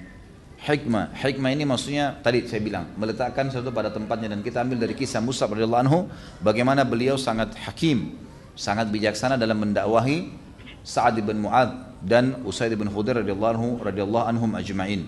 Dan ini harus tahu waktu, tempat tepat untuk berdakwah, gitu kan? Kadang-kadang kita nggak bisa berdakwah teman-teman sekalian, kayak kita lagi di busway lagi padat, sulit kita untuk berdakwah. Bagaimana caranya? Tapi kalau ada kemungkaran yang jelas dan kita bisa ingatkan, kita ingatkan. Tapi ada keadaan yang tidak memungkinkan, gitu kan? Kita melihat tempat-tempatnya, waktunya, bijaksana, atau kadang-kadang kita bisa menggunakan metode-metode yang lebih rapi, seperti misalnya kita sering membawa buku. Ini saya sarankan teman-teman selalu kantongin buku. Usahakan ada buku-buku saku kecil yang saya sering lihatkan terbitan pustaka Ibnu Umar, dan itu ditaruh teman-teman. Pilih judul yang menarik, selalu bawa kemana-mana. Titipin di musola yang sedang kita sholat, titipin kepada teman-teman yang satu bus, satu mobil, angkot, dan seterusnya. Ini semua termasuk yang perlu atau yang bisa kita lakukan. Kemudian yang tentu yang selanjutnya yang kelima adalah hikmah. Kalau tadi hakim, tadi bijaksana, hikmah beda ya. Hikmah ini menggunakan retorika yang tepat. Kemudian yang keenam, retorika yang tepat tentunya retorika yang santun, yang baik, tidak dengan marah-marah gitu kan dalam menyampaikan dakwah. Kemudian yang keenam adalah tidak pernah berhenti dalam berdakwah, bagaimanapun keadaannya. Terus berdakwah, terus menyampaikan, tantangannya datang itu biasa. Jangankan teman-teman sekalian, jangan pernah antum mimpi kalau kita menjadi seorang muslim atau berada di jalan Allah yang benar, termasuk para dai dan ulama, kemudian tidak dicaci maki oleh orang. Bagaimana bisa? Gitu. Nabi Muhammad SAW sendiri manusia terbaik dikatakan orang gila, majnun, dikatakan penyair, syair, ya, dikatakan orang-orang yang suka mengarang-arang asatirul awwalin, dongeng-dongeng nih, gitu kan? Seperti itulah. Tapi Nabi SAW sabar, gitu kan? Jadi jangan antum menjadi dai kemudian kendor pada saat ada orang yang mengatakan begini dan begitu. Jadi harus punya prinsip. Dai itu harus punya prinsip. Selama dia benar maka dia berpegang teguh pada itu. Jangan pernah putus asa. Yang ketujuh, mulai dengan asas daripada agama Islam dan menjauhi asas ini, rukun Islam dan rukun iman. Itu asasnya, gitu kan? Mulai daripada syahadat, kenalkan siapa itu Allah, kenalkan Nabi Muhammad SAW, sholat, zakat, puasa, haji, dan kemudian rukun iman. Kemudian menjauhi ribut dan pertengkaran dengan orang dai-dai yang lain, ya. Wabti'at muhajamal akharin. Jadi bukan sifat dai teman-teman kalau sibuk dengan serang ini, serang itu, cari kesalahannya orang lain. Itu bukan sifat dai. Dai itu memang dia ingin menyebarkan kebaikan. Untuk apa dia menyerang-nyerang orang lain? Kalau antum melihat kesalahan seseorang, telepon, datang, luruskan, nasihatin, diskusi. Mungkin dia punya dalil. Pernah Imam Malik rahimahullah ketemu dengan Imam Abu Hanifah. Dua-duanya terkenal imam madhab di zamannya, gitu kan? Imam Abu Hanifah meninggal tahun 150 Hijriah, tahun lahirnya Imam Syafi'i, dan Imam Malik meninggal tahun 179 Hijriah. Waktu itu sering berselisih pendapat. Kenapa? Karena Abu Hanifah rahimahullah tinggal di Irak. Waktu itu banyak hadis palsu. Maka beliau hati-hati sekali dalam mengambil hadis. Makanya mazhab Imam Abu Hanifah itu banyak menggunakan nalar. Dari satu dalil dirincikan banyak, gitu kan. Ada dalilnya tapi kebanyakan dinalarkan. Imam Malik rahimahullah tidak berbeda. Itu Imam Abu Hanifah. Imam Malik berbeda. Imam Malik karena tinggal di Madinah, jadi beliau banyak berpegang pada hadis. Bahkan dalam buku fikihnya beliau, fikih Malikiyah, itu beliau menyebutkan takarannya ahli Madinah, penduduk Madinah itu adalah bagian daripada hukum. Beliau mengatakan kenapa? Karena beliau bilang ini masyarakat Madinah menggunakan takaran untuk mengukur kurma, ya, gandum. Itu yang dipakai dari zaman Nabi Muhammad SAW turun-temurun. Imam Malik masih generasi tabi'in. Beliau belajar dari Nafi'. Nafi' ini adalah budaknya Abdullah bin Umar, ya. Maka beliau mengatakan sampai seperti itu. Ya, di Madinah ini sampai perilaku penduduk Madinah bisa dijadikan sebagai hujjah pada saat itu. Bertemulah dua imam ini di musim haji. Lalu Imam Malik rahimahullah dikatakan oleh muridnya, "Hai Imam, selama ini orang yang menjadi musuh Anda, tanda kutip ya, perselisihan pendapat ada di sana. Abu Hanifah datang dari Irak lagi haji. Silakan Anda temui." Datanglah Imam Malik menemui Imam Abu Hanifah. Terjadilah dialog di antara mereka berdua. Waktu itu Imam Malik melarang murid-muridnya untuk ikut. Dan ini juga termasuk adab. Kalau seorang alim ulama, seorang da'i yang besar, Masya Allah, ingin berdebat teman-teman, bukan di depan murid-muridnya. Mereka tidak faham masalah itu. Berdebatlah berdua, kan gitu. Ini bukan, kalau debat antara agama lain, gitu kan. Ini berdebat antara sebuah pendapat, sebuah dalil, berdebatlah yang masuk di akal berdua, masing-masing datangkan argumentasi dalilnya, maka itu jelas. Ini yang penting. Imam Malik lakukan itu sampai selesai. Kemudian Imam Malik berdiri, salaman sama Abu Hanifah, berpelukan, lalu kemudian berdiri. Lalu murid-muridnya heran mengatakan, "Wahai Imam, Anda berpelukan dengan orang ini?" Kata Imam Malik, "Iya. Allah telah mempertemukan kepada saya seseorang yang kalau dia ingin membuat tiang-tiang masjid haram ini bicara, maka bisa berbicara." Maksudnya saking luar biasa kuatnya argumentasinya Imam Abu Hanifah rahimahumullah. Yang jelas seperti itulah caranya, adabnya, gitu kan. Jadi tidak boleh kita keliru dalam masalah-masalah seperti ini. Harus menghormati pendapat orang lain, teman-teman. Jangan menyerang kerjaannya. Jadi sini mulai dengan asas, jangan menyerang orang lain selama itu ada dalil, ya. Kemudian mulailah meluruskan yang mungkar itu yang kelihatan. Jangan memukul rata. Nah, itu. Tetangga kita misalnya, kita lihat teman-teman sekalian, dia tidak sholat. Maka berarti yang sedang mungkar adalah tidak sholatnya. Itu yang kita sorotin, gitu kan? Yang kelihatan depan mata. Tidak perlu kita mencari tahu kesalahan dia, ini pendapatannya apa ya? Mungkin dia di rumahnya makan haram atau tidak ya? Dia pakai ini dan seterusnya. Ini nggak perlu dikobok-kobok begitu, kecuali yang kelihatan depan mata, gitu kan? Ini penting sekali karena banyak orang seperti itu, sibuk memukul rata semuanya harus sama. Satu salah semua ini, sesat semuanya, ini kan? Ini pemahaman yang mesti Allahu alam diluruskan. Kemudian ini tadi yang ketujuh ya, mulai dari asas, kemudian jangan menyerang orang lain kalau ada dalil, dan mulailah mengingkar mungkar sesuatu yang kelihatan depan mata. Yang kedelapan, menghormati pendapat orang lain. Menghormati pendapat orang lain. Ini penting, selama ada dalil tentunya. Tadi jangan menyerang, itu sendiri. Ini sekarang menghormati pendapat. Kalau disampaikan kepada kita pendapat, maka dan dia punya dalil, terimalah saudaraku, gitu ya. Terimalah. Ya. Kemudian yang kesembilan, mengembangkan retorika dalam berdakwah. Retorika ya. Retorika ini saya sarankan teman-teman yang mau terjun dalam dakwah dan ini mendapatkan pahala yang besar, jangan pernah berhenti untuk mempelajari retorika para ulama-ulama besar, gitu kan? Para dai-dai yang telah mendahului kita. Dengar ceramah mereka, lihat retorika penyampaiannya, itu semua adalah hal yang sangat baik, ya.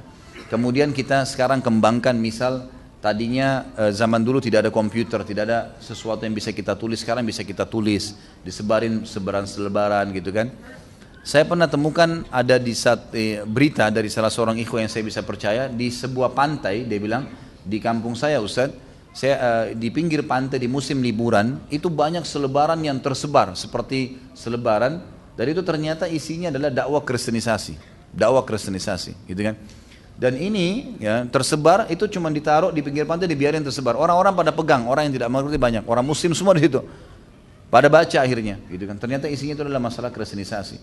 Sampai begitu mereka menggunakan retorika untuk menyebarkan agama mereka yang salah. Bagaimana antum tidak menyebarkan agama antum, gitu kan? Ini juga mestinya kita tahu, kita harus bisa menggunakan retorika-retorika yang baik yang kira-kira bisa menyebar. Kayak sekarang misalnya ceramah-ceramah kita ini, alhamdulillah, ingat, selama tidak komersial silahkan, antum kembangin, sebarkan, bisa di-download, sebarkan, silahkan, tidak ada masalah. Itu satu hal, tapi komersial saya harap jangan, gitu kan? Karena ini memang ini tujuannya untuk disebarkan. Kemudian yang ke-10 teman-teman sekalian adalah mengambil pelajaran dari dai-dai yang senior. Ya. Jadi tadi mengembangkan retorika, kemudian yang ke-10 mengambil pelajaran dari dai-dai senior yang sudah punya pengalaman. Terutama kalau kita ingin masuk ke sebuah lokasi baru, seperti misalnya saya ingin ceramah di Irian, jangan terjun bebas gitu kan. Tapi kita coba cari tahu siapa nih dai yang pernah ke sana, atau kita baca informasi tentang tempat-tempatnya gitu kan. Saya waktu pertama datang ke Irian, masuk ke pedalaman, saya nggak ngerti apapun waktu itu. Tapi akhirnya yang saya lakukan adalah coba saya pelajari tentang kondisi kampung-kampung yang ada di sana, berapa komunitas muslim, dan begitu tiba di satu kampung saya paling pertama nanya, mana masjid? Ada masjid nggak? Ada. Saya pamit sama marbotnya, bisa saya nginap di masjid? Bisa. Baik, silahkan. Akhirnya mulailah saya mengembangkan dakwah di situ dengan cara saya mendatangi masjid itu sendiri. Kemudian yang ke-11 teman-teman sekalian, kita harus ya, zuhud ini membatasi diri dari apa yang dimiliki oleh orang. Jadi dai itu sulit untuk sukses kalau dia selalu targetnya untuk mendapatkan keuntungan duniawi dari ceramahnya, gitu kan? Kalau sesuatu yang memang didiskusikan, dibicarakan atau memang dia diberikan itu lain. Tetapi kalau dia tentukan tarif misalnya, ini nggak boleh. Ini akan mengganggu keikhlasan dalam berdakwah.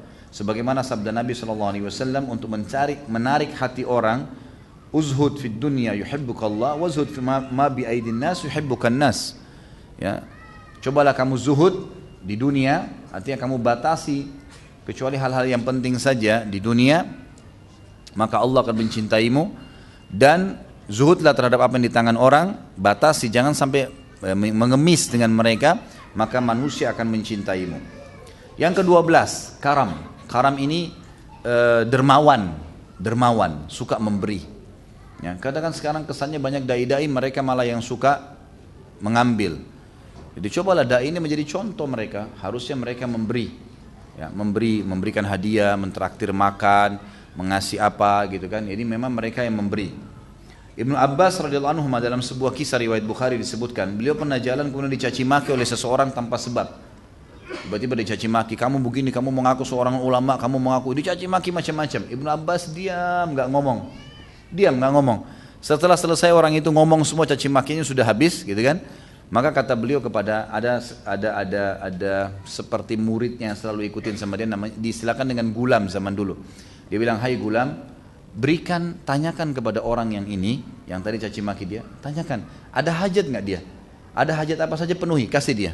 Dan kasihkan jubah saya, dilepas jubahnya, kasihkan jubah ini buat dia. Sampai orang itu yang jadi malu gitu. Bagaimana dai memiliki akhlak yang mulia seperti ini. Jadi jangan terbawa emosi, kalau orang bodoh, caci maki, biarin aja dia ngomong gitu kan. Tidak usah ikut-ikutan. Kemudian yang ke-13 adalah selalu menjaga penampilan yang rapi, bau badan yang wangi. Sunnah Nabi SAW. Memotong kumis, memakai pakaian yang bersih. Nabi SAW suka dengan itu, pakai wangi-wangian gitu kan. Jangan sampai dai-nya ngomong, kemudian orang semua pingsan karena bau mulutnya gitu kan. Ya. Atau mungkin bau badannya begitu orang mendekat, ini semua ngaco gitu, nggak bisa. Nah ini nanti orang jadi menjauh. Tapi dai itu selalu memang mengikuti sunnah Nabi SAW. Orang kalau mendekat orang senang, ya minimal dengan performan yang sudah saya sebutkan tadi. Kemudian yang ke-14 adalah merendah, tawadhu, ya, merendah dan memiliki akhlak Nabi Muhammad SAW. Karena dia adalah penerusnya Nabi SAW. Harusnya begitu, ya. Dia mempelajari tentang sirah Nabi dan dia mengikuti retorika dakwah Nabi SAW dalam bersabar, dalam cobaan, gitu kan. Kemudian bersyukur dalam nikmat, bagaimana beliau merangkul orang-orang, gitu kan.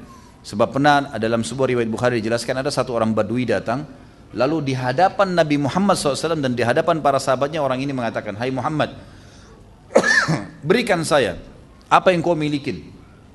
Kasar sekali. Para sahabat begitu lihat caranya minta gini, nih kurang ajar benar orang ini, gitu kan.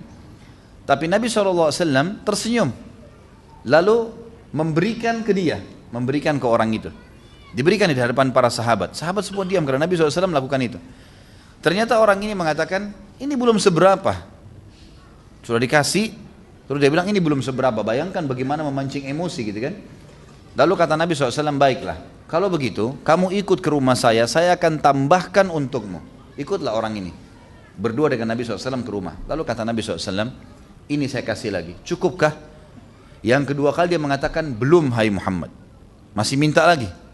Lalu Nabi SAW keluarkan lagi, diberikan lagi. Kemudian sampai yang ketiga dikasih, lalu dia mengatakan cukuplah. Dan dia sempat mengatakan jazakallahu khair. Jadi ternyata ini cuma kena retorika dia, kebiasaannya gitu ya. Kebiasaan dia menggunakan kata-kata yang mungkin dianggap kasar, mungkin bagi dia tidak kasar. Ya. Mungkin teman-teman kalau dari Makassar tahu nih di sini. Bagaimana teman-teman di Makassar kalau ngomong, lampu itu kalau mau dimatikan dia bilang apa? Hah? Bunuh lampu. Itu udah biasa. Jadi antum jangan kaget kalau ke Makassar dengar orang matikan lampu itu bunuh lampunya. Lampu aja dibunuh gitu kan. Tapi sudah begitu retorika. Dan itu bukan niat kasar ya. Bukan niat kasar. Memang sudah begitu bahasanya. Kan sudah begitu. Mungkin kita berteman sama teman-teman nelayan biasa teriak-teriak panggil temannya. Itu suaranya tinggi. Memang sudah biasa begitu. Nabi SAW ketemu sama Baduin. Lalu ternyata dia setelah dikasih apa yang dia mau. Dia memang punya target. Belum capai. Dia bilang belum ya Rasulullah. Waktu dikasih sempurna dia mengatakan jazakallah khair. Kata Nabi SAW, kalimat yang kau ucapkan ini mulia. Ini yang kau ucapkan baik, tepat gitu kan.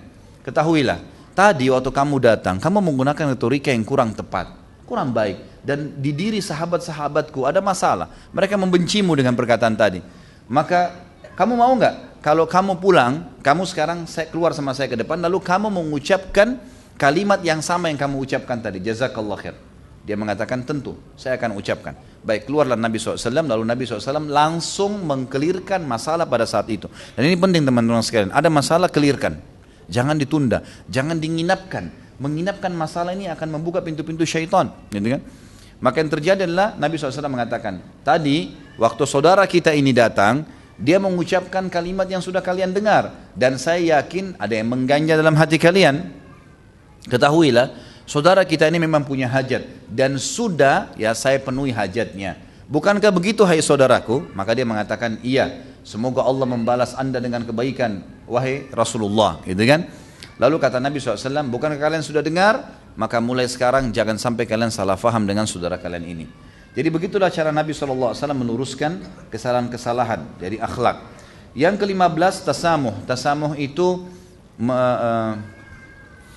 memaafkan, toleransi dalam hal yang boleh ditoleransi. Ya. Kemudian yang ke-16, ini tentu butuh dirinya satu-satu tapi kena waktu ya, jadi saya batasi. Yang ke-16 adalah punya tekad dan prinsip yang kuat pada kebenaran. Jadi jangan antum goyah. Ya, ini benar, pegang teguh pada itu. Ya, kita hanya bisa berubah kalau ada dalil yang lebih kuat, hanya itu. Kalau enggak berpegang teguh pada pendapat. Ini termasuk prinsip dasar, enggak boleh goyah gitu. Dimanapun antum berada, beda tempat, beda lokasi, beda audiens, tetap sama. Harus pertahankan masalah itu.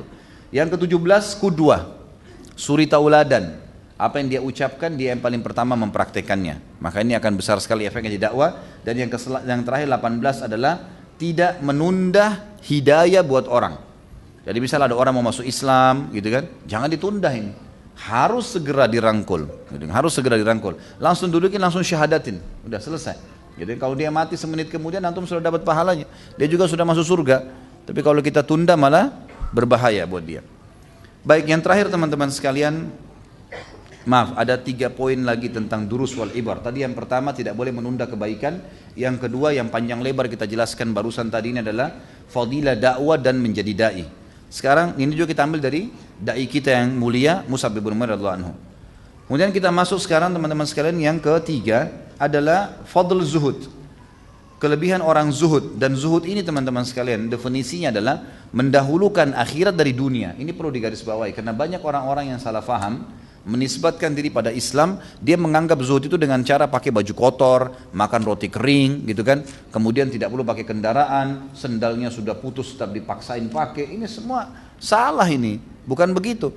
Kalau kita baca kitab-kitab zuhud, berbicara tentang zuhud, kita temukan Abu Bakar, Umar, Uthman, Ali, Talha, Zubair, sahabat-sahabat Nabi Ridwanul Alaihim yang kaya raya pun masuk dalam tokoh-tokoh pertama zuhud. Kenapa? Karena zuhud sebenarnya maknanya adalah mendahulukan akhirat dari dunia. Azan, sholat dulu, baru kemudian aktivitas yang lain, gitu kan? Itu namanya zuhud. Dan perilaku Mus'ab tadi yang saya janjikan teman-teman, waktu beliau masuk ke masjid dan ternyata ditemukan bajunya ada yang ya ditempel dengan kulit, ini adalah pilihan beliau pribadi, pilihan beliau pribadi. Dan ulama merincikan, di sini bukan berarti zuhud seperti yang mencontohi Mus'ab dalam menempel baju, gitu kan? Tetapi Mus'ab radhiyallahu anhu mengambil keputusan untuk diri sendiri dan itu bukan menjadi sebuah hukum agama. Dan ini bukan masuk dalam bab rincian zuhud, tetapi perilaku sendiri pribadi. Ya.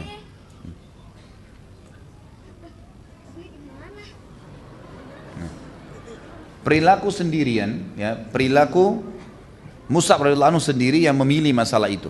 Yang memilih masalah itu karena dia melihat, kata para ulama hadis, masalahnya adalah dia tidak tahu dia khawatir kalau dia meninggalkan pola yang ada sekarang, dia lalai. Secara pribadi dia berijtihad, gitu kan? Tapi tentu contoh yang terbaik adalah Nabi Muhammad SAW, karena beliau sampai meninggal pun beliau masih menggunakan baju-baju kutun dari negeri Yaman. Allahu alam. Kemudian yang kelima teman-teman sekalian adalah cinta jihad dan mati syahid. Ini juga pelajaran, durus wal ibar yang kita bisa ambil. Bagaimana seorang muslim harus mengetahui bahwasanya dia harus mencintai jihad. Dia juga harus ya mengejar mati syahid. Ini sebagaimana disabdakan oleh Nabi SAW, siapa yang mengejar mati syahid dengan jujur, maka Allah akan memberikan padanya kedudukan syahadah walaupun dia mati di atas ranjangnya. Dan kita ambil pelajaran bagaimana Mus'ab setelah dipotong tangannya pun tetap memegang bendera. Karena dia tahu yang dia kejar memang mati syahid. Dipotong tangan kedua dia masih pegang dengan sisa tangannya. Dalam kondisi darah melumur semua di bajunya. Kemudian terakhir ditusuk dadanya pun dia menerima kejadian tersebut. Yang keenam, yang kelima adalah fadilah hijrah. Fadilah hijrah. Fadilah hijrah ini teman-teman sekalian adalah sebagaimana kita sudah tahu misalnya surah An-Nisa ayat 100 ya. An-Nisa ayat 100 yang bunyinya a'udzubillahi minasyaitonirrajim. Wa man yuhajir fi sabilillah yajid fil ardi muragaman katsiran wa sa'a. Siapa yang hijrah di jalan Allah, maka Allah akan berikan kepadanya jalan keluar dan rezeki yang luas, Jadi kita harus tahu di sini hijrah termasuk perintah dalam agama kita. Kalau kita tahu berbahaya buat kita kalau tidak hijrah, baik itu pindah kos-kosan tadi saya bilang di awal, tempat sewa kontrakan. Pernah ada ikhwah yang mengatakan pada saya, Ustadz saya kerepotan nih, karena saya sewa tempat di sebuah tempat kos, yang tempat kos ini di sebelah saya ada orang yang berzina di malam hari, ada orang yang mabuk-mabukan, mereka dengar musik, jadi mereka kewalahan. Ya, ini gimana? Saya kewalahan Ustaz, bagaimana jalan keluarnya? Jawaban saya sederhana, pindah, cari kos-kosan tempat yang memang tidak seperti itu. Ajak beberapa orang ikhwah yang sudah paham mengikut pengajian, kemudian ajak mereka untuk sewa tempat, karena perling. Nah, ini sama-sama azan ke masjid, jadi supaya terbentuk komunitas. Ini termasuk makna hijrah yang sederhana, sampai kepada hal yang besar, hijrah tempat, ya, hijrah tempat kontrakan, sewa, tempat kuliah, dan seterusnya sampai pada pindah negara. Dan yang terakhir teman-teman sekalian adalah adanya hukum wala dan bara. Ini sebenarnya memang butuh rincian panjang ya, tapi karena sudah menjelang maghrib maka kita ringkaskan teman-teman sekalian. Adalah al-wala wal bara, diistilahkan dalam ilmu akidah kita. Wala itu adalah menggantungkan diri atau menyandarkan diri pada orang-orang yang beriman.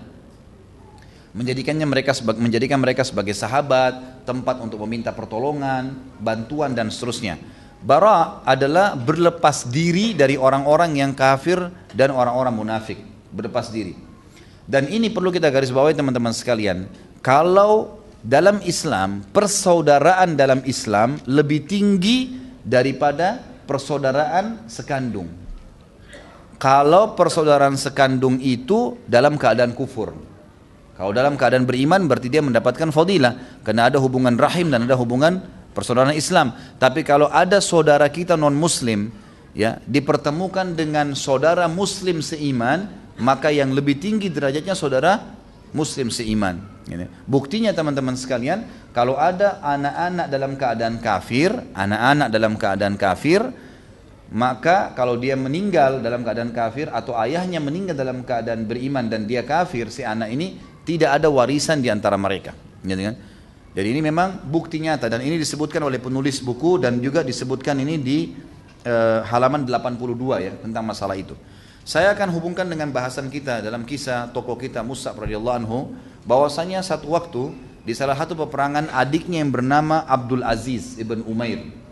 Ini salah satu adik kandungnya dia dan sangat disayang oleh Mus'ab waktu masih di Mekah. Dan hampir sama dengan Mus'ab, dimanjakan oleh ibunya. Ternyata dalam peperangan melawan kaum muslimin, dia ikut dan ditawan. Lalu pada saat tertawan, teman-teman sekalian, tertahan, maka Mus'ab sempat berkata kepada sahabat yang menawan adiknya sendiri. Apa yang dia katakan?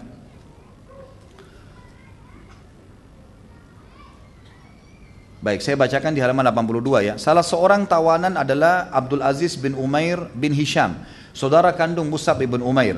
Abdul Aziz berkata, Mus'ab bin Umair melewatiku ketika seorang Ansar menawanku dan Mus'ab sempat berkata, kakak ini yang beriman Mus'ab berkata kepada saudara muslimnya yang sedang menawan adik kandungnya, kuatkan ikatanmu kepadanya karena ibunya orang kaya, dia akan menebusmu berapapun yang kau minta.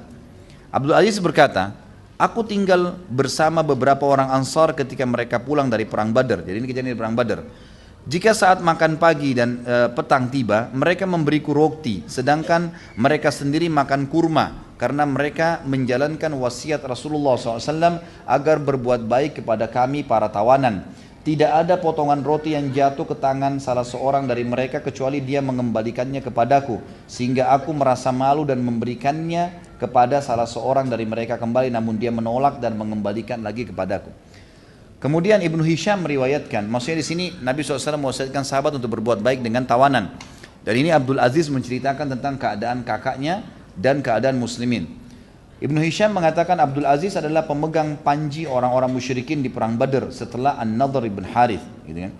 Kemudian Abdul Aziz sempat berkata kepada Mus'ab, saudaraku, ya, itulah kata-katamu kepadaku. Artinya masa kamu bilang kuatkan ikatan nih, dan ada tebusan yang besar karena ibunya orang kaya.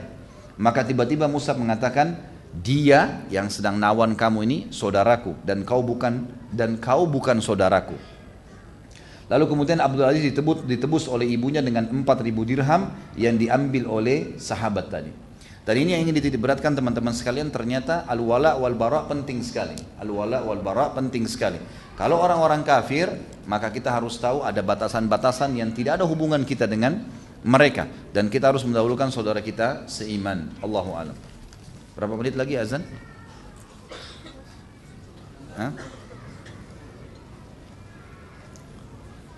Baik, saya bacakan pertanyaan. Mengapa, pertama, manusia hidup di dunia hanya sesaat? Mengapa hukuman Allah di akhirat kekal?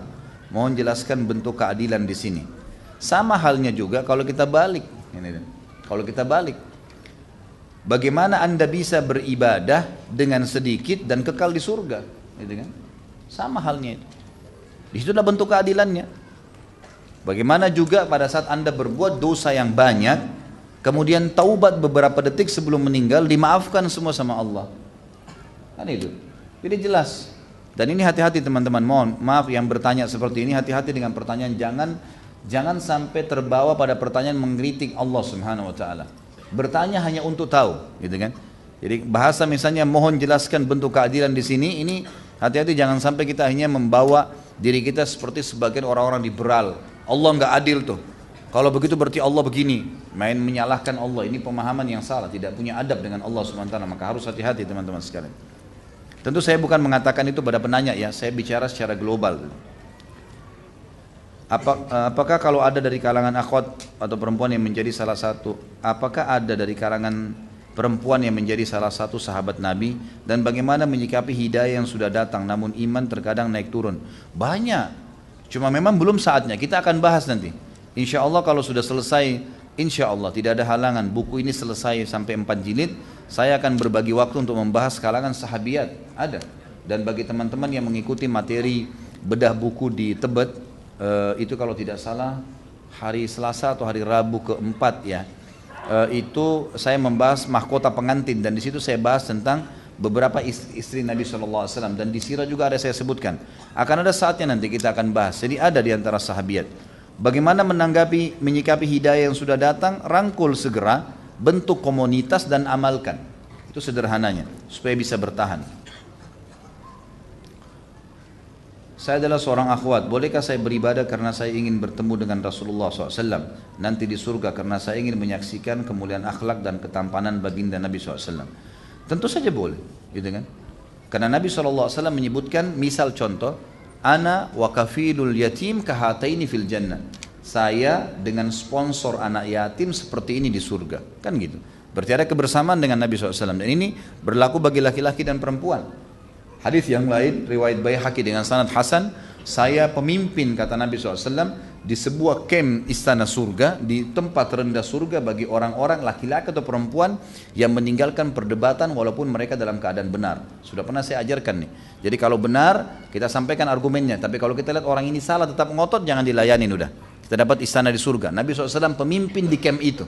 Artinya Nabi SAW punya istana banyak. Di antaranya di situ kita akan sering bertemu dengan Nabi SAW. Dan saya pemimpin di tengah-tengah istana, kem di tengah-tengah istana surga bagi orang yang meninggalkan dusta walaupun bercanda. Dan saya pemimpin di kem istana di tertinggi surga bagi orang yang memiliki akhlak yang mulia. Tentu saja bisa. Dan memang kita akan bertemu dengan baginda Nabi SAW. Jadi bukan cuma Anda, kita semua merindukan beliau SAW. Apakah di zaman Rasulullah SAW ada sahabat beliau setelah Rasulullah wafat, ia berpaling menjadi orang yang munafik atau kafir? Ada. Tetapi sahabat-sahabat bukan yang mendampingi Nabi SAW. Tidak pernah disebutkan kalau ada sahabat yang mendampingi Nabi SAW kemudian mereka murtad setelah itu. Mendampingi Nabi ya, bersama dalam peperangan, memang belajar. Tapi ada orang-orang yang datang ucapin syahadat. Ya ini kan juga sahabat ya, karena sahabat definisinya yang melihat Nabi SAW dengan mata kepala, beriman dan meninggal dalam keyakinan tersebut. Ada seperti misalnya orang-orang yang menolak membayar zakat setelah meninggalnya Nabi SAW, dikenal dengan mani'uz zakat, yang diperangi oleh Abu Bakar radhiyallahu anhu. Kemudian ada orang-orang yang mengalihkan, tadinya mengimani risalah Nabi SAW, kemudian mengimani risalahnya Musailam al-Kadzab, hanya karena satu suku saja. Ya, jadi surah An-Nasr pada saat turun waraitan nasa yadkhuluna fi dinillahi afwaja, dan kalian melihat, dan engkau melihat hai Muhammad orang berbondong-bondong masuk ke dalam agama Allah. Kata para ulama, ini setelah pembebasan Mekah, seluruh suku Arab datang berbondong-bondong sampai Madinah terdesak, tidak ada lagi tempat untuk orang jalan karena penuhnya orang-orang yang ingin masuk Islam. Nah banyak di antara mereka cuma syahadat pulang ke kampungnya. Setelah Nabi SAW meninggal mereka tidak ngerti agama, ada yang murtad. Tapi belum pernah disebutkan ada sahabat yang duduk bersama Nabi SAW kemudian mereka murtad. Allahu a'lam. Dan apakah Rasulullah SAW mengetahui dan mengumumkannya? Adakah yang Rasulullah SAW tidak tahu? Tentu saja tidak ada. Ya. Yang Nabi SAW tahu semua. Kecuali kalau yang anda maksudkan adalah para orang-orang munafik, itu ada. Tapi ini ya ulama mengatakan tidak dikatakan sahabat Nabi yang mulia, karena memang mereka orang-orang munafikin, cuma hidup bersama Nabi SAW. Dan itu Nabi SAW tahu siapa mereka dan menyebutkan kepada sahabat-sahabat seperti Hudzaifah bin Yaman, disebutkan tentang siapa munafikin itu.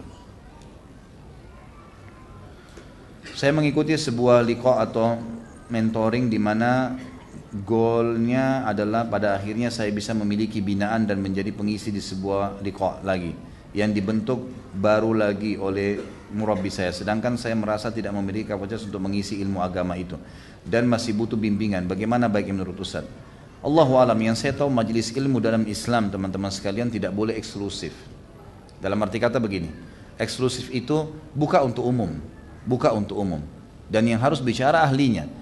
Kecuali memang kalau antum, karena saya tahunya metode-metode tarbiyah yang biasa disebutkan dengan tarbiyah, saya tidak menyebutkan siapapun ya, tapi biasanya metode-metode ini adalah seseorang membina beberapa orang, kemudian itu jadi eksklusif, orang lain tidak ikut di situ, gitu kan? Sehingga akhirnya berjalanlah dengan kurikulum tertentu. Dan kalau misalnya si murabbi ini, si pendidik ini tidak punya pengajian umum yang terbuka umum, seperti ini terbuka siapa saja boleh datang misalnya, maka itu jadi eksklusif dan ini jadi perbuatan yang baru karena tidak pernah Nabi SAW contohkan itu. Tetapi kalau seandainya dia membuat misalnya di kelas, dia ngajar di kampus, ada murid-muridnya, murid-murid ini memang karena tingkat 3 kuliah, maka anak SD, anak SMP, SMA tidak boleh masuk karena belum levelnya. Itu di kelas ya, karena dia seperti model-model kampus sekarang, maka itu lain. Sementara si pendidik ini punya pengajian umum yang orang boleh hadir semua, itu nggak masalah. Ya, seperti kasus misalnya yang diadakan misalnya orang mengadakan khusus untuk acara keluarga, lalu kemudian orang ikut dalam acara keluarga tersebut. Itu memang diadakan untuk memang membentuk keluarga itu, atau mungkin masyarakat Bogor mengundang khusus atau masyarakat Bandung mengundang khusus. Ya, ini bukan berarti mereka eksklusif, ya, bukan berarti eksklusif, jadi perlu difahamin. Tapi kalau misalnya orang seperti ini dia cuma dididik oleh sedikit orang, kemudian belum mampu punya ilmu kayak tadi dibahasakan, lalu harus menjadi pembina lagi, Allah alam, yang saya tahu lebih baik dihindari. Ya, Allah alam. Apakah setiap muslim wajib berdakwah walaupun masih baru mempelajari sunnah? Karena ada hadis yang mengatakan sampaikan dariku walaupun satu ayat. Dakwah seperti apa yang bisa dilakukan oleh setiap muslim? Sudah saya bahasakan tadi ya. Yang antum kuasai saja. Misal di sub masalah bab solat, antum sudah pelajari bab solat itu. Makanya di dalam web yang kita angkat, yang kami angkat, web saya di www.khalidbasalama.com itu, kita coba bahas per kitab. Kitab Minhajul Muslim, kitab Bulughul Maram, kitab Kabair. Tujuannya untuk antum bisa ikutin tuh, gitu kan? Jadi bisa diikutin. Nah, nanti perbahasan sudah jelas. Oh ya, ini dalilnya. Ya, ini bahasan tentang sholat, ini bahasan tentang puasa. Yang antum kuasain punya dalil, maka sampaikan. Itu saja. Dan jangan bicara yang tidak punya ilmunya. Ustaz, buku kisah Mus'ab bin Umair karangan siapa yang sunnah? Kalau khusus saya tidak tahu ya. Kalau khusus, karena memang selama ini kebanyakan buku-buku induk ya, seperti Syiar Alam Nubala ya. Buku-buku induk yang menceritakan seperti Tahzibut Tahzib yang membicarakan tentang biografi orang-orang saleh di kalangan sahabat dan tabi'in serta tabi'in ini memang bicara secara lengkap mereka semua. Kalau khusus saya belum temukan, tapi tokoh-tokoh tertentu seperti misalnya Abu Bakar, Umar, Uthman, Ali Khulafaur Rasyidin, 10 jami'ul surga ini biasa sudah disebutkan. Kalau Mus'ab saya pribadi belum temukan, mungkin keterbatasan saya gitu kan. Tapi bukan di depan antum, insya Allah ini sudah cukup untuk dibaca. Pada bahasan atau kajian bulan lalu tentang sahabat dari golongan budak. Salim Maula Abi Hudzaifah radhiyallahu anhu dijelaskan Salim menikah dengan sepupu Abu Hudzaifah. Siapakah namanya? Sama sepupu Abu Hudzaifah itu kalau saya tidak salah Zainab.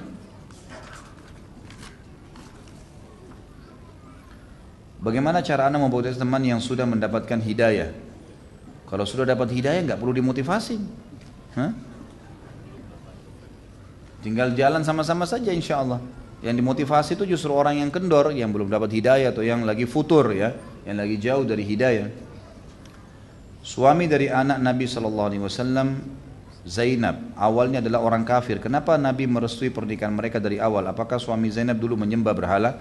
Namanya As atau Abul As, terkenal, gitu kan? Jadi menikahnya Zainab radhiyallahu anha dengan suaminya Abul As radhiyallahu anhu, karena dia masuk Islam nanti setelah perang, setelah ditawan oleh kaum muslimin. Itu memang sebelum datangnya wahyu dan sebelum diutusnya Nabi SAW menjadi Nabi. Jadi menikah. Dan kita tahu pada saat itu pun Nabi SAW itu belum diutus jadi Nabi, Khadijah radhiyallahu anha juga belum dalam keadaan Islam. Apakah mereka menyembah berhala? Allahu a'lam, ini butuh rincian dalil secara khusus. Tapi yang jelas memang pada saat itu belum ada wahyu yang turun. Bagaimana cara mendakwai keluarga yang masih melakukan bid'ah? Tidak usah dikasih contoh ya dalam pertanyaannya. Jadi nasihatin apa adanya. Tugas kita hanya menyampaikan, target dakwah penyampaian. Ya, sisanya adalah haknya Allah Subhanahu Wa Taala. Jangan pernah antum dakwah targetnya penerimaan, karena kalau tidak diterima kita kecewa. Ya, kita akan kecewa, gitu kan? Belum masuk waktu? 5 menit lagi, baik. Jadi sampaikan saja teman-teman sekalian, sampaikan apa? Setahu saya ini tidak ada sunnahnya, gitu kan, diingatkan. Dan yang ada sunnahnya itu yang seperti ini. Dan usahakan dalam berdakwah juga teman-teman sekalian selalu kita punya solusi ya, solusi. Jadi kita ingatkan kepada perbuatan sunnah, ya itu jauh lebih baik daripada kita menghardik dari masalah bid'ahnya. Itu lebih baik. Datangkan pengganti untuk dia tinggalkan perbuatan yang salah. Bagaimana agar kita tetap istiqomah dalam proses hijrah? Proses hijrah kita sementara terkadang selalu ada godaan untuk kembali berbelok dan melakukan dosa atau hal yang tidak disenangi oleh Allah SWT. Harus tegar, karena syaitan itu lemah. Syaitan hanya membisikkan, jangan terpengaruh dengan dia. Diingatkan, digambarkan, isti'adah, a'udzubillahi minasyaitonirrajim. Teringat masa lalu dulu berzina, masa lalu dulu pacaran, masa lalu minum khamr, masa lalu apalah segala macam, a'udzubillahi minasyaitonirrajim. Lawan, gitu kan? Kemudian tadi saya bilang, usahakan selalu hadir majelis ilmu, bentuk komunitas dan amalkan ilmunya. Ini penting, sehingga nanti insya Allah kita akan terjaga. Ada seorang ustadz, setiap kata-katanya selalu dengan dalil, sunnah dan Al-Quran. Akan tetapi tingkah lakunya tidaklah sama dengan apa yang dia ucapkan. Apakah kita masih wajib mendengar atau mengabaikan saja? Tentu saja yang kita ambil adalah sesuatu yang kita tahu ada dalilnya, ilmu, gitu kan? Kalau masalah kita tahu dia tidak mengamalkannya, ya Allahu alam, tidak boleh dipukul rata. Mungkin ada sesuatu alasan udur. Kita tidak tahu. Kalau antum merincikan benar-benar dia tidak lakukan padahal dia tahu dalilnya, jangan ambil ilmu dari dia. Orang ini bukan qudwah, bukan suri tauladan. Tapi jangan spontan. Saya pernah gini teman-teman, punya pengalaman pribadi. Saya pernah selesai sholat di Masjid Nabawi. Subhanallah, saya keluar, kemudian saya lihat ada satu orang syekh, tapi saya tidak kenal beliau siapa. Waktu saya masih kuliah di Madinah. Beliau keluar dari Masjid Nabawi dan rupanya beliau butuh kamar kecil. Saya waktu itu mengejar untuk bertanya, pikiran saya adalah sederhana, saya ingin mengejar beliau menggunakan waktu jalan dari pintu masjid ke kamar kecil. Pada saat saya datang, Assalamualaikum Syekh, saya jawab, terus dijawab sama dia, Waalaikumsalam. Terus saya bilang saya mau bertanya, dikasih isyarat. Maksudnya saya belum bisa sekarang, gitu kan? Saya waktu itu sempat sejenak terpukul, kenapa ya ditolak padahal ini pertanyaan agama gitu. Baiklah, berjalan waktu saya mengekang perasaan itu dan sampai subhanallah saya mulai terjun di dakwah, saya mulai mempelajari agama ini lebih dalam. Kemudian baru saya tahu, emang subhanallah ada keadaan-keadaan tentu kita nggak bisa menjawab, gitu kan? Mungkin pada saat itu kalau kita bersangka baik dengan saudara kita, mungkin dia kebelet kencing, kebelet buang air besar, memang tidak layak, atau mungkin subhanallah maaf ada ludah di mulutnya yang dia harus buang. Ya kita tidak tahu karena dia berikan isyarat, gitu kan? Nah, jangan sampai karena perbuatan seperti ini terus tiba-tiba antum vonis orang ini tidak baik. Misal contoh, ya, jadi kita harus tahu pasti dulu. Kalau antum pastikan jelas dia tahu dalil tidak dikerjakan depan mata, maka jangan ambil ilmu dari dia. Saya sudah bertobat dari kemaksiatan-kemaksiatan yang dijalankan masa lalu. Baru saja saya hijrah, saya menyesal dengan perbuatan yang lalu. Saya tidak akan mengulangi. Saya juga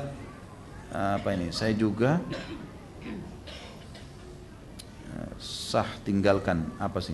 Saya coba melakukan amal-amalan belajar ilmu dan memberikan diri kepada Allah. Pertanyaannya, kenapa hati saya belum tenang? Selalu galau dan gelisah, ada saja yang terjadi. Apa masih banyak dosa yang melekat? Bagaimana hati saya bisa mendapatkan ketenangan yang sebenarnya? Iya, kalau galau itu masih ada dosa. Galau itu jawabannya karena masih ada dosa. Jadi antum berbanyak istighfar, lebih ikhlaskan lagi, gitu kan? Salah satu, ini sebagian ulama mengatakannya dalam masalah tazkiyatun nafs, salah satu yang bisa dikatakan dosa itu masih ada kalau seseorang masih terbayang-bayang. Berarti dia masih punya bekas, gitu. Maka coba beristighfar kepada Allah SWT, murnikan niat. Karena kalau kita betul-betul sudah taubat nasuha dan Allah bersihkan, maka insya Allah kita berusaha ingat pun tidak teringat dosa itu. Allahu a'lam. Baik, pertanyaan terakhir di sini. Bagaimana cara mendidik anak supaya rajin sholat? Karena selama ini jika disuruh sholat susah sekali, gitu. Ya tentu saja kita berusaha menyampaikan, menasihatin, membuat mereka cinta, memberikan contoh di depan mata mereka. Mulailah dengan kalau sholat ajak anak-anak, mulailah dengan menyebutkan fadilah-fadilahnya, dan kemudian berikan hadiah-hadiah berhubungan dengan masalah sholat itu. Mungkin begitu, Allahu a'lam. Mudah-mudahan apa yang kita bahas hari ini bermanfaat dan semoga Allah SWT memberkahi majelis kita dan juga menjadikan ini tambahan amal buat kita di hari kiamat nanti. Sebentar. Dan kita berdoa kepada Allah SWT semoga seluruh muslimin di Palestina, di Syria, di Yaman, di Irak, di Myanmar, dimanapun mereka berada, Allah berikan kemenangan, ikhlaskan niat mereka, Allah menangkan mereka dari musuh-musuh mereka, dan Allah juga partisipasikan kita bersama mereka di pahala baik dengan doa dan harta juga dengan jiwa kita. Dan semoga Allah dengan kemahamurahannya menyatukan kita semua di surga firdausnya tanpa hisab, semana ia satukan kita di majlis ilmu yang mulia ini. Kalau benar dari Allah, kalau rasa dari saya mohon dimaafkan. Subhanakallahumma wa bihamdika asyhadu an la ilaha illallah astaghfirullah wa atubu ilaih. Wassalamualaikum warahmatullahi wabarakatuh.